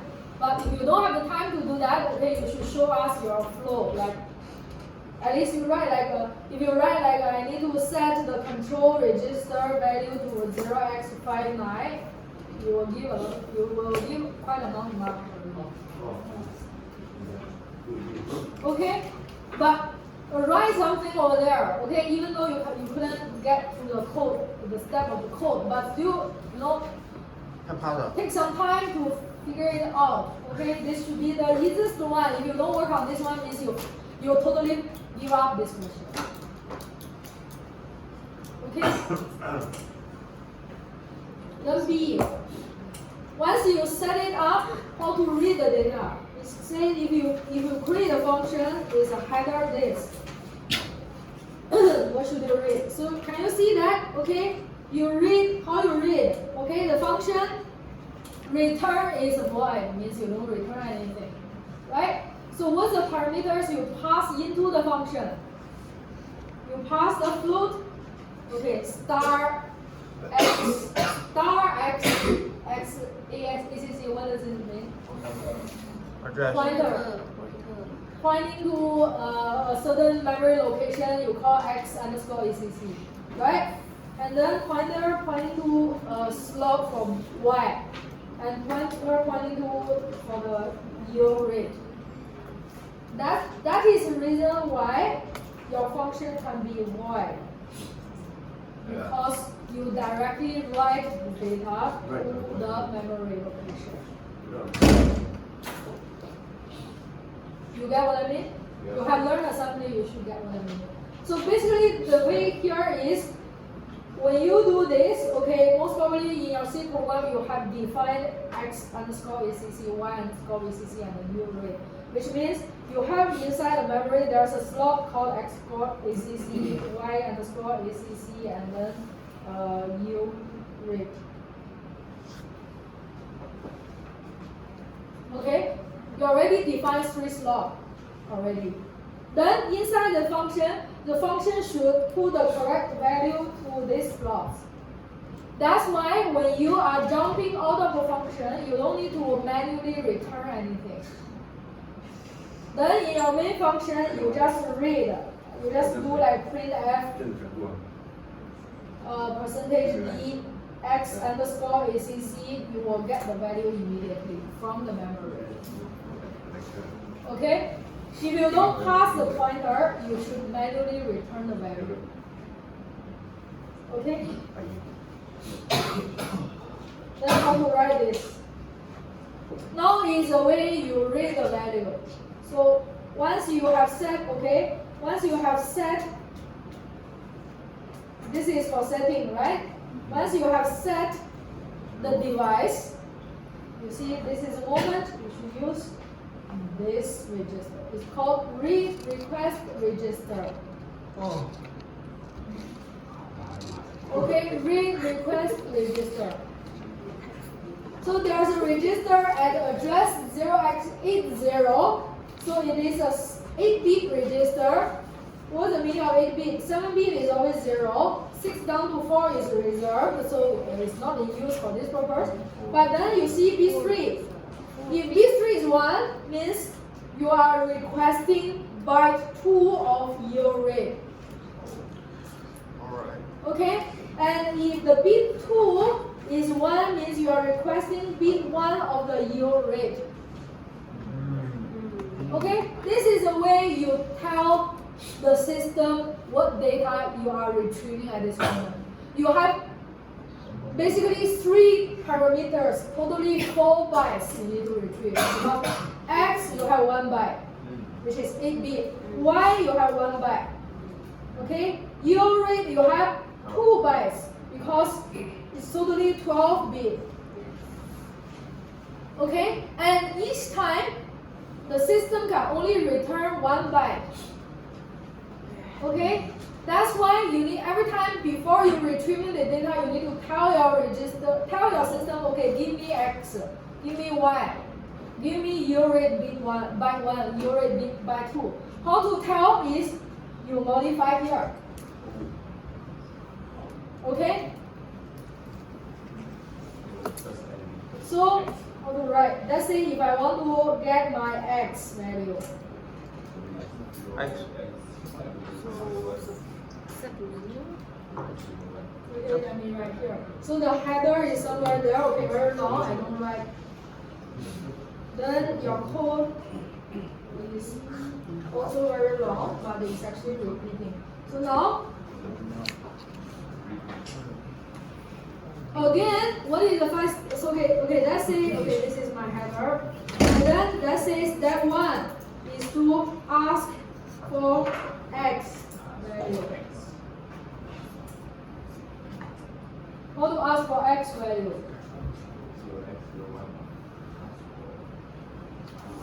Right. Okay, so.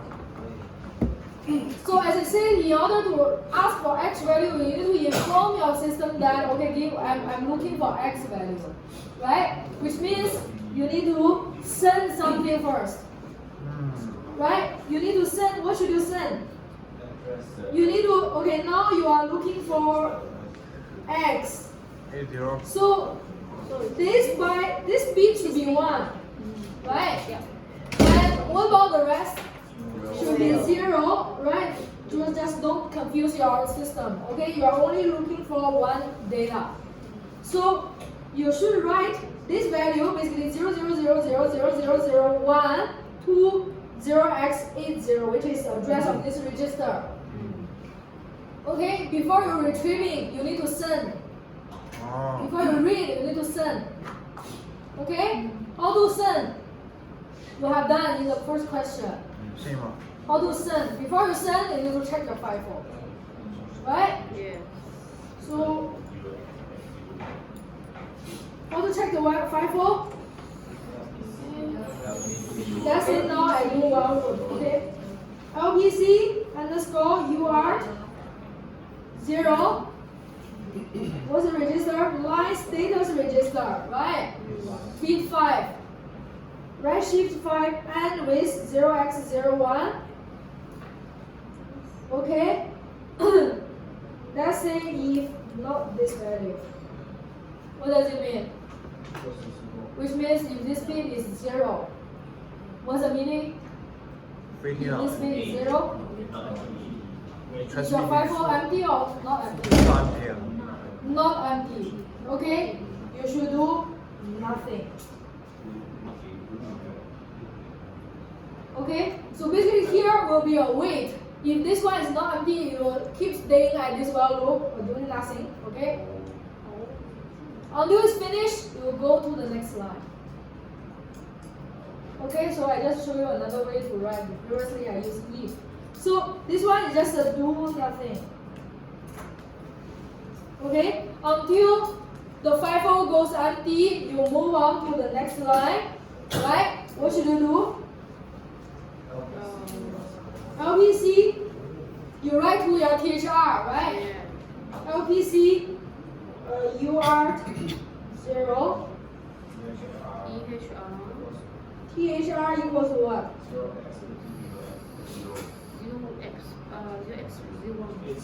80. This is the address of the request reading register. Request reading register, this one.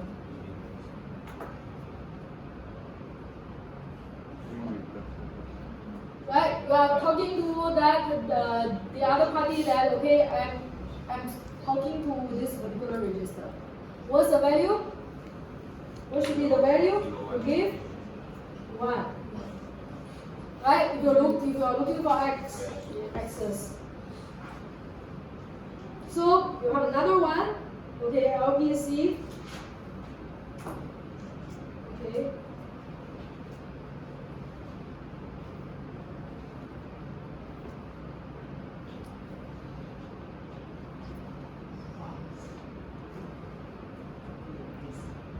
Okay, so here is request X value.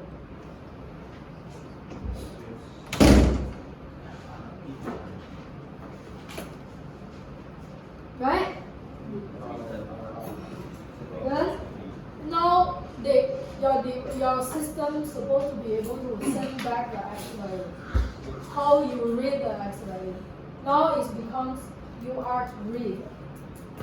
Okay, so this part is you are send. Now you have you are read. How to do you are read? Similar actually.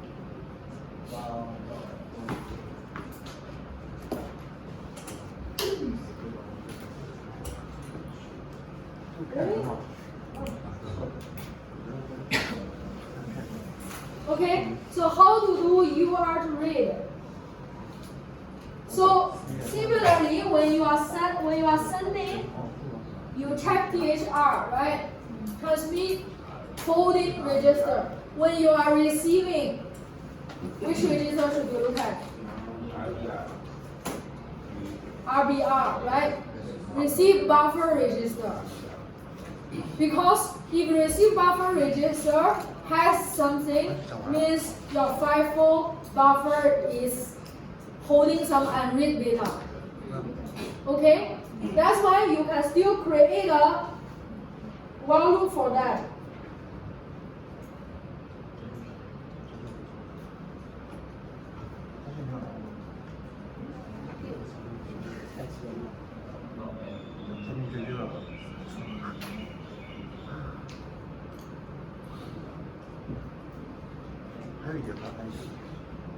Okay, so you could do similar. You could do similar like this, 不是大小，大小。 right? So this one is a flag telling you whether THR is zero or have something, right? So which flag is telling you whether RBR has something or not? So you see, this is a moment you look back your lines data register. Which one? RDR Here. Okay? So this is set, okay, SR0 is set when RBR holds an unread character and is cleared when your RBR50 is empty. Okay? So you can have a while loop waiting here, okay, waiting there to retrieve the data. Okay, so basically here what you could have is, you could have, okay, whether I copy this one first. Copy this whole thing.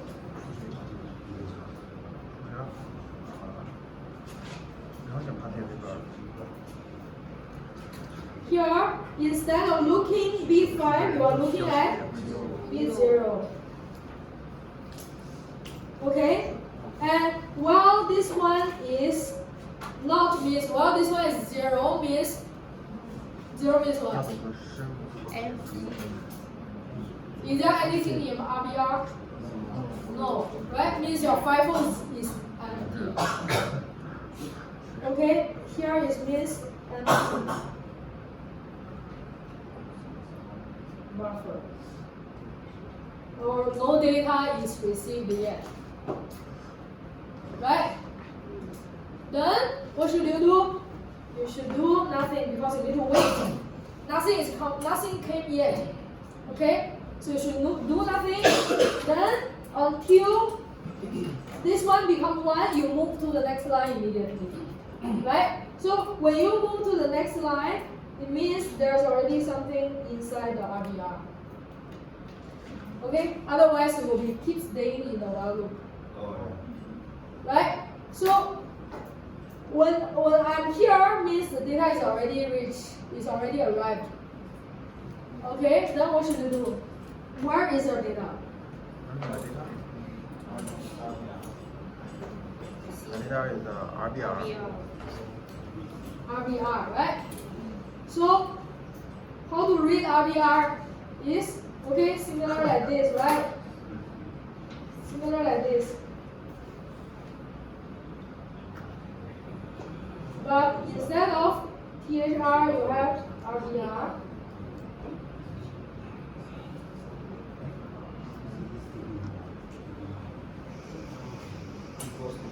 Okay?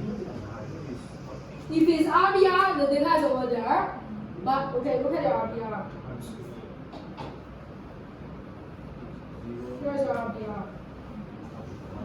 Can you see your RBR again? It's not only 8 bit. It's not only 8 bit. So you need to You still have unveil. the other bit. And the values read from this bit are not defined, which means basically we are not sure what data, what are received over there. Okay? It doesn't tell us what's going on at the bits 31 down to 8.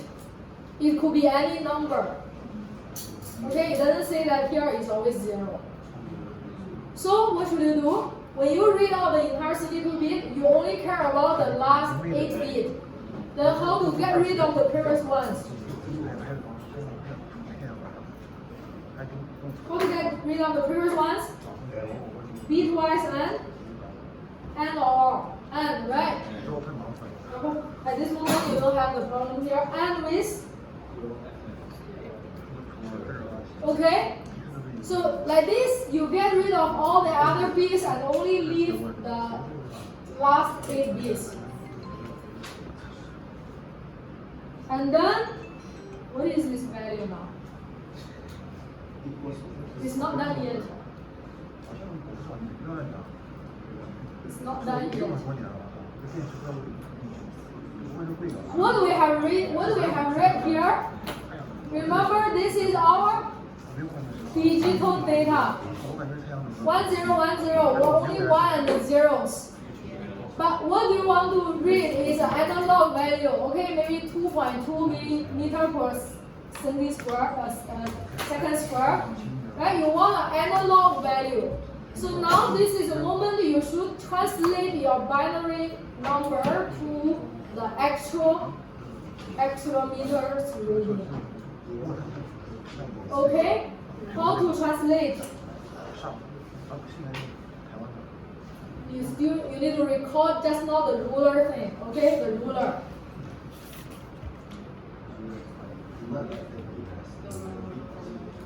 Okay, let's say because you have 8 bit, right? You have 8 bit 0 0 0 0 0 0 0 0 down to 1 1 1 1 1 1 1 1.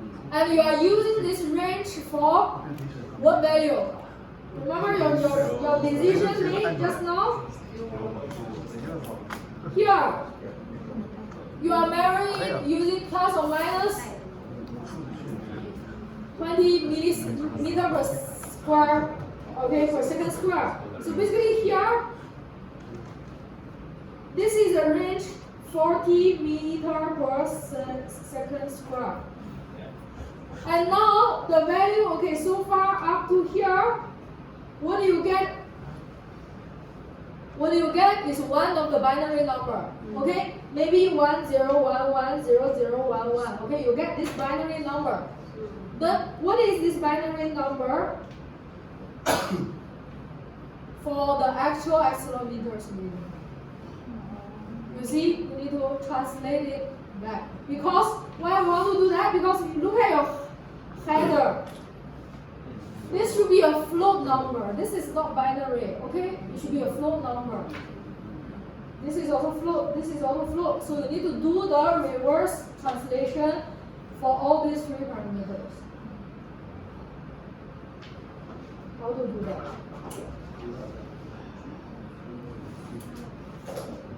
Once you get this value, then what's next?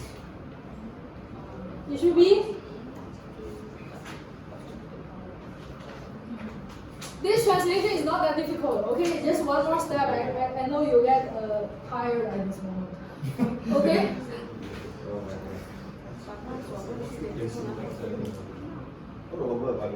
Let's say you have two numbers, 2 bits 0 0 0 1 1 0 1 1, and you have like 4 steps here. And let's say here is representing 0 to 8. Then what I'm asking you, what is 1 0 stands for? Then what you could do is you take the entire range, which is 8, right? Divide by 4 times this value, which is 2. Okay? So similarly here, okay, it's a linear relationship. So this is binary number already. Okay? Or we can consider this is already the digital format or the decimal format of this value already. Maybe it's a, I don't know, maybe 139, I don't know, any digital number referring to this, or decimal number. Okay? So what you could do is you times the range, which is 40, divide by, why we divide by 4 just now? How you come up with 4?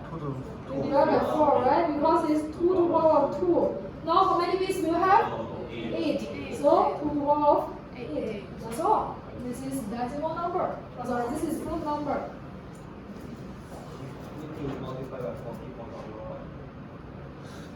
Yeah. 40.0, or you can put the typecasting float in front. We don't need to Actually, convert to digital, maybe decimal. Your result will be float, okay? So let me see. So basically you will get, because you have ACC, right? Remember the parameter you passed me is a float star ACC. Float star ACC.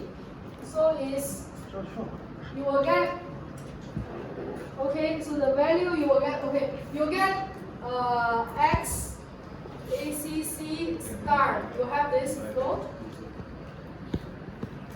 This parameter passed into the function, which means you say it's a pointer, right? Pointer is always also the address, right? So you know the address of the XACC. You want to give the value to XACC. How to give? Huh? This is the address, right? You know the address. You want to put the value into this address. In C, how to write? That's equal. Right. X ACC equals to that LPC.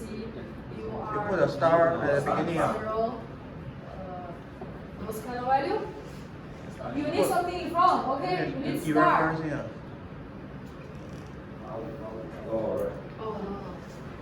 Right? This is like, you know the pointer. You want to get the content.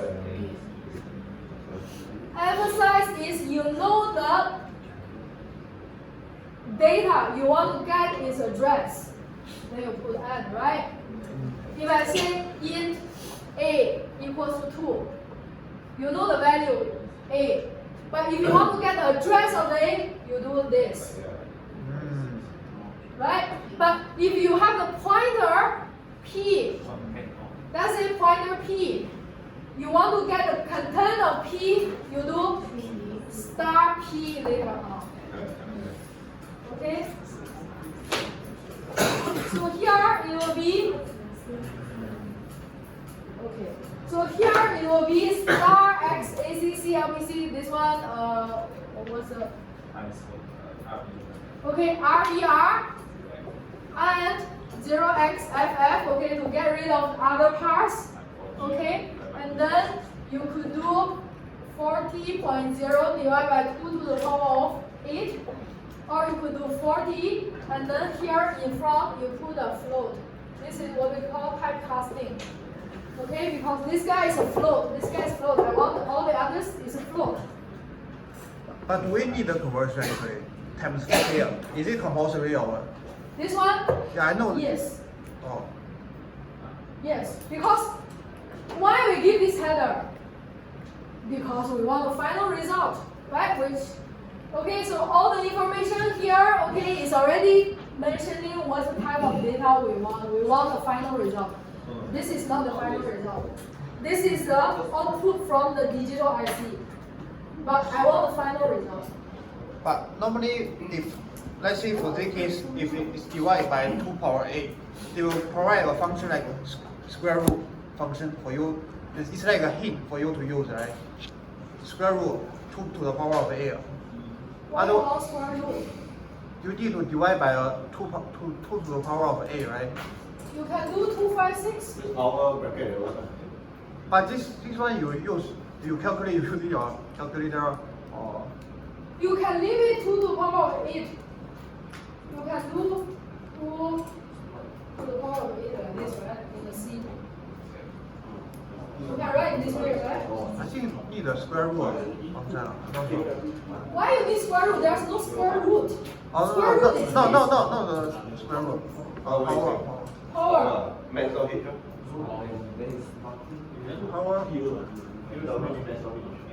if you write this, Oh, yeah. if you write in this is good enough, okay?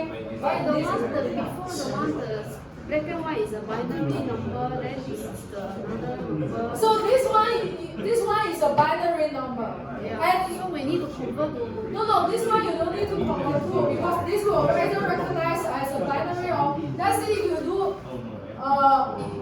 because this is already binary. This is already hexadecimal. Okay, so let's say you have a 0B 1 0.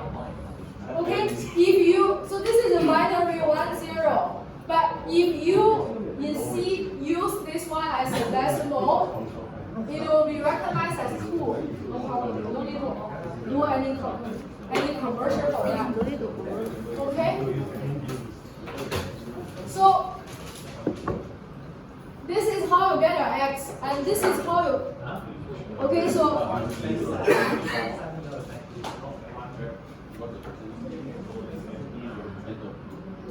Okay, so you need, so to read, so to read, you need these two lines for UR to read. Then, can you see that from here, 因为那个软件它有个习惯，它一般 this whole thing, now you finish acquiring X. You need to repeat the whole thing for your Y. Okay, but it's not difficult. You figure out the floor, you just copy, paste, and change the certain location of the number. Okay, but X, Y are the same. But now you have your rate is more, it's a little bit different because now you have 2 bytes and then it's holding 12 bits.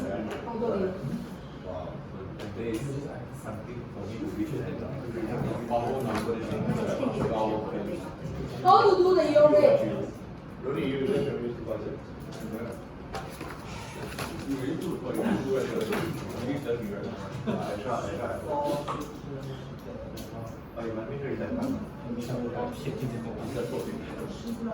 How to do the yield rate?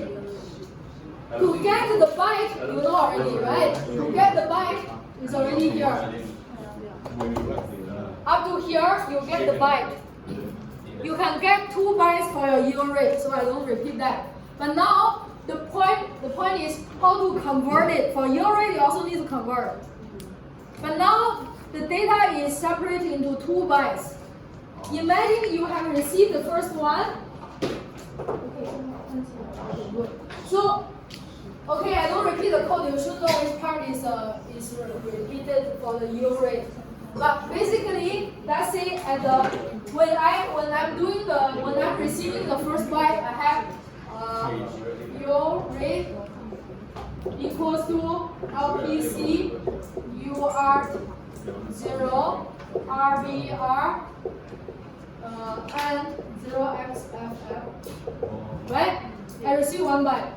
Let's say I receive, depending on your sequence, you can choose the first byte or the second byte. Make this one equal to 1, you get the second byte. Make this one equal to 1, this one equal to 0, all the rest are 0, you get the first byte. But remember what do you have here?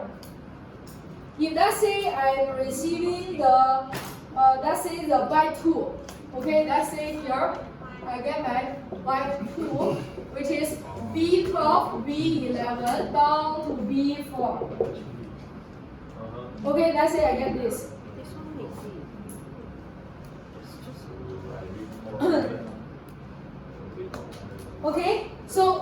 You need to keep it. Which means you need one more slot to store this value. Because you are going to receive this byte and one more byte, let's say byte 1, and you have B3, B2, B1, B0, followed 0, 0, 0, 0, 0, right? This is my byte 1, right? So if, I put comments here. So again, you will have your rate, but let's say this is number 1, this is number 2. They shouldn't write in the same place. You will override these two. You don't want to override. You want to keep both bytes later on for your conversion. You want to have both of them. You want to have both of them. So this one will be LPC. Again, repeat this one more time.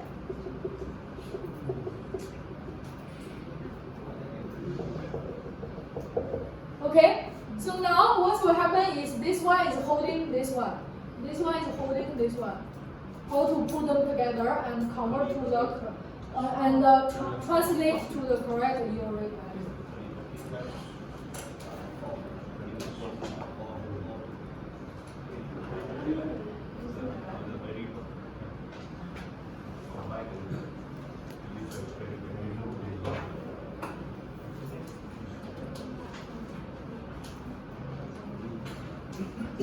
So, there are just some detailed things. I won't cover like how to exactly write the code. You should do that. But the idea here is, once you receive this byte,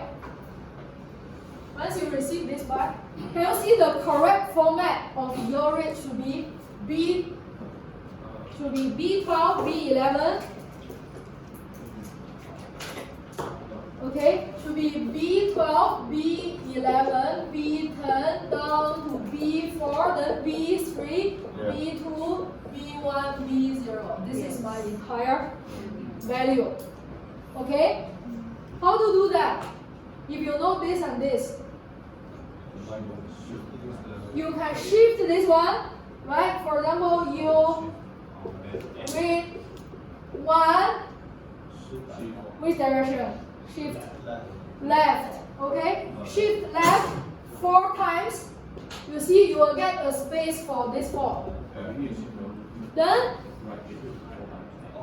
what you could do is, okay, so this one you will shift right, okay? So you have you read,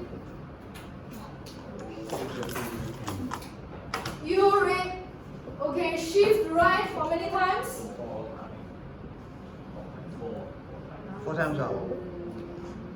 Then, how to combine these two? Okay. You can have or you can just simply plus them together. Okay, or also can. Okay, more proper way, let's do or.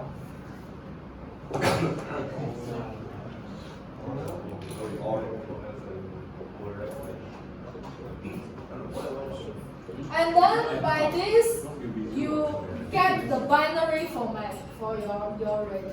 And then you need to further convert back to the float number.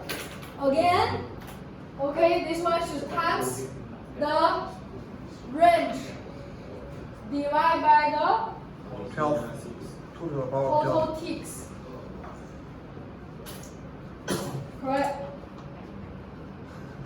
You just know how it is, right? What is the range? Right, we choose plus minus 3. Remember? Just now. And how many ticks? Since it's 12 bit? 12. Okay. And there are small things I didn't mention. Like these two are actually new variables. You need to declare them. Right? You need to declare them. Maybe unsigned integer 8 bit or something. Because they are holding 8 bit, right?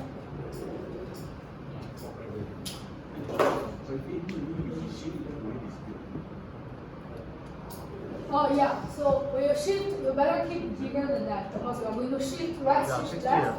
Okay, so you can put 16 of them. Okay?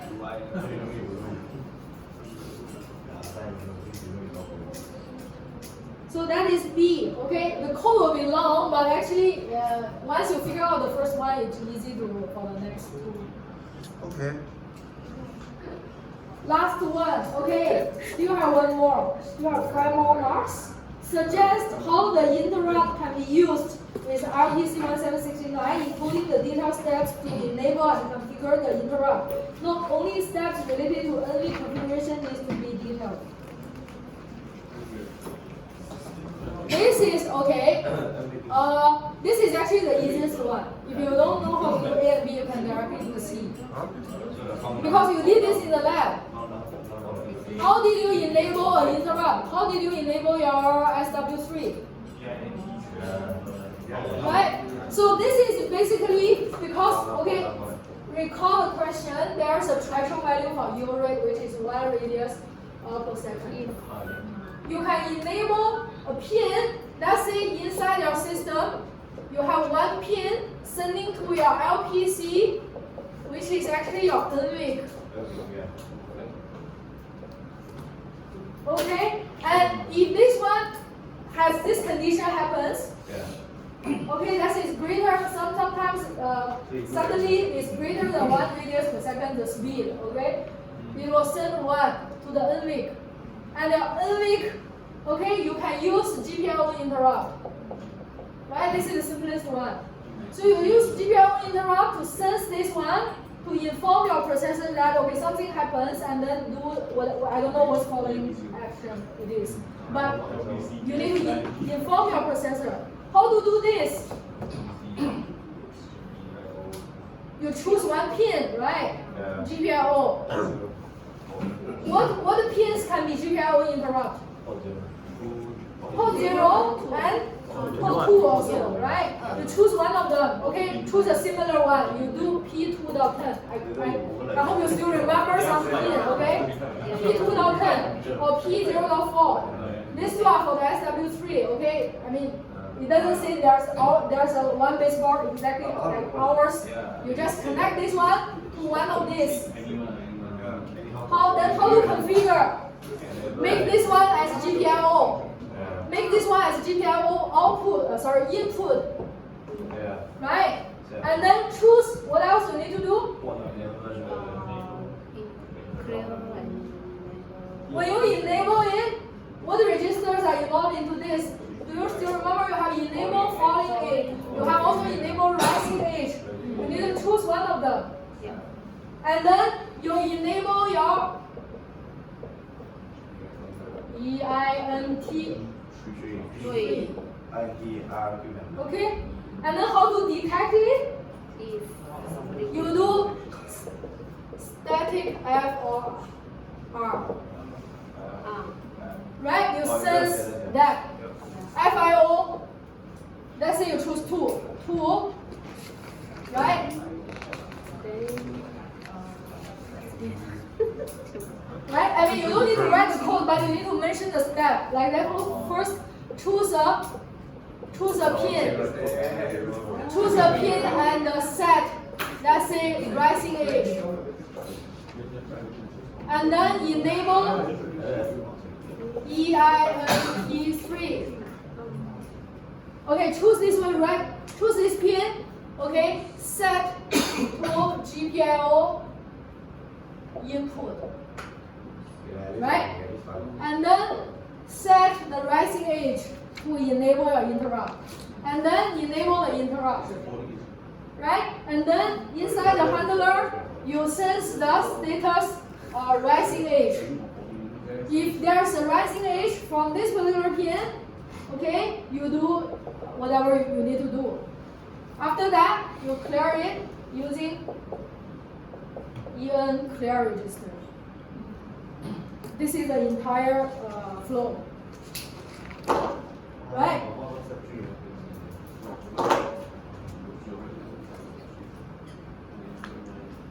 Okay? And okay, this is actually not quite complete because the zero, I mean, if you have interrupt, you also need to consider the interrupt priority. Priority set. Okay? That's a complete the picture of the interrupt setting.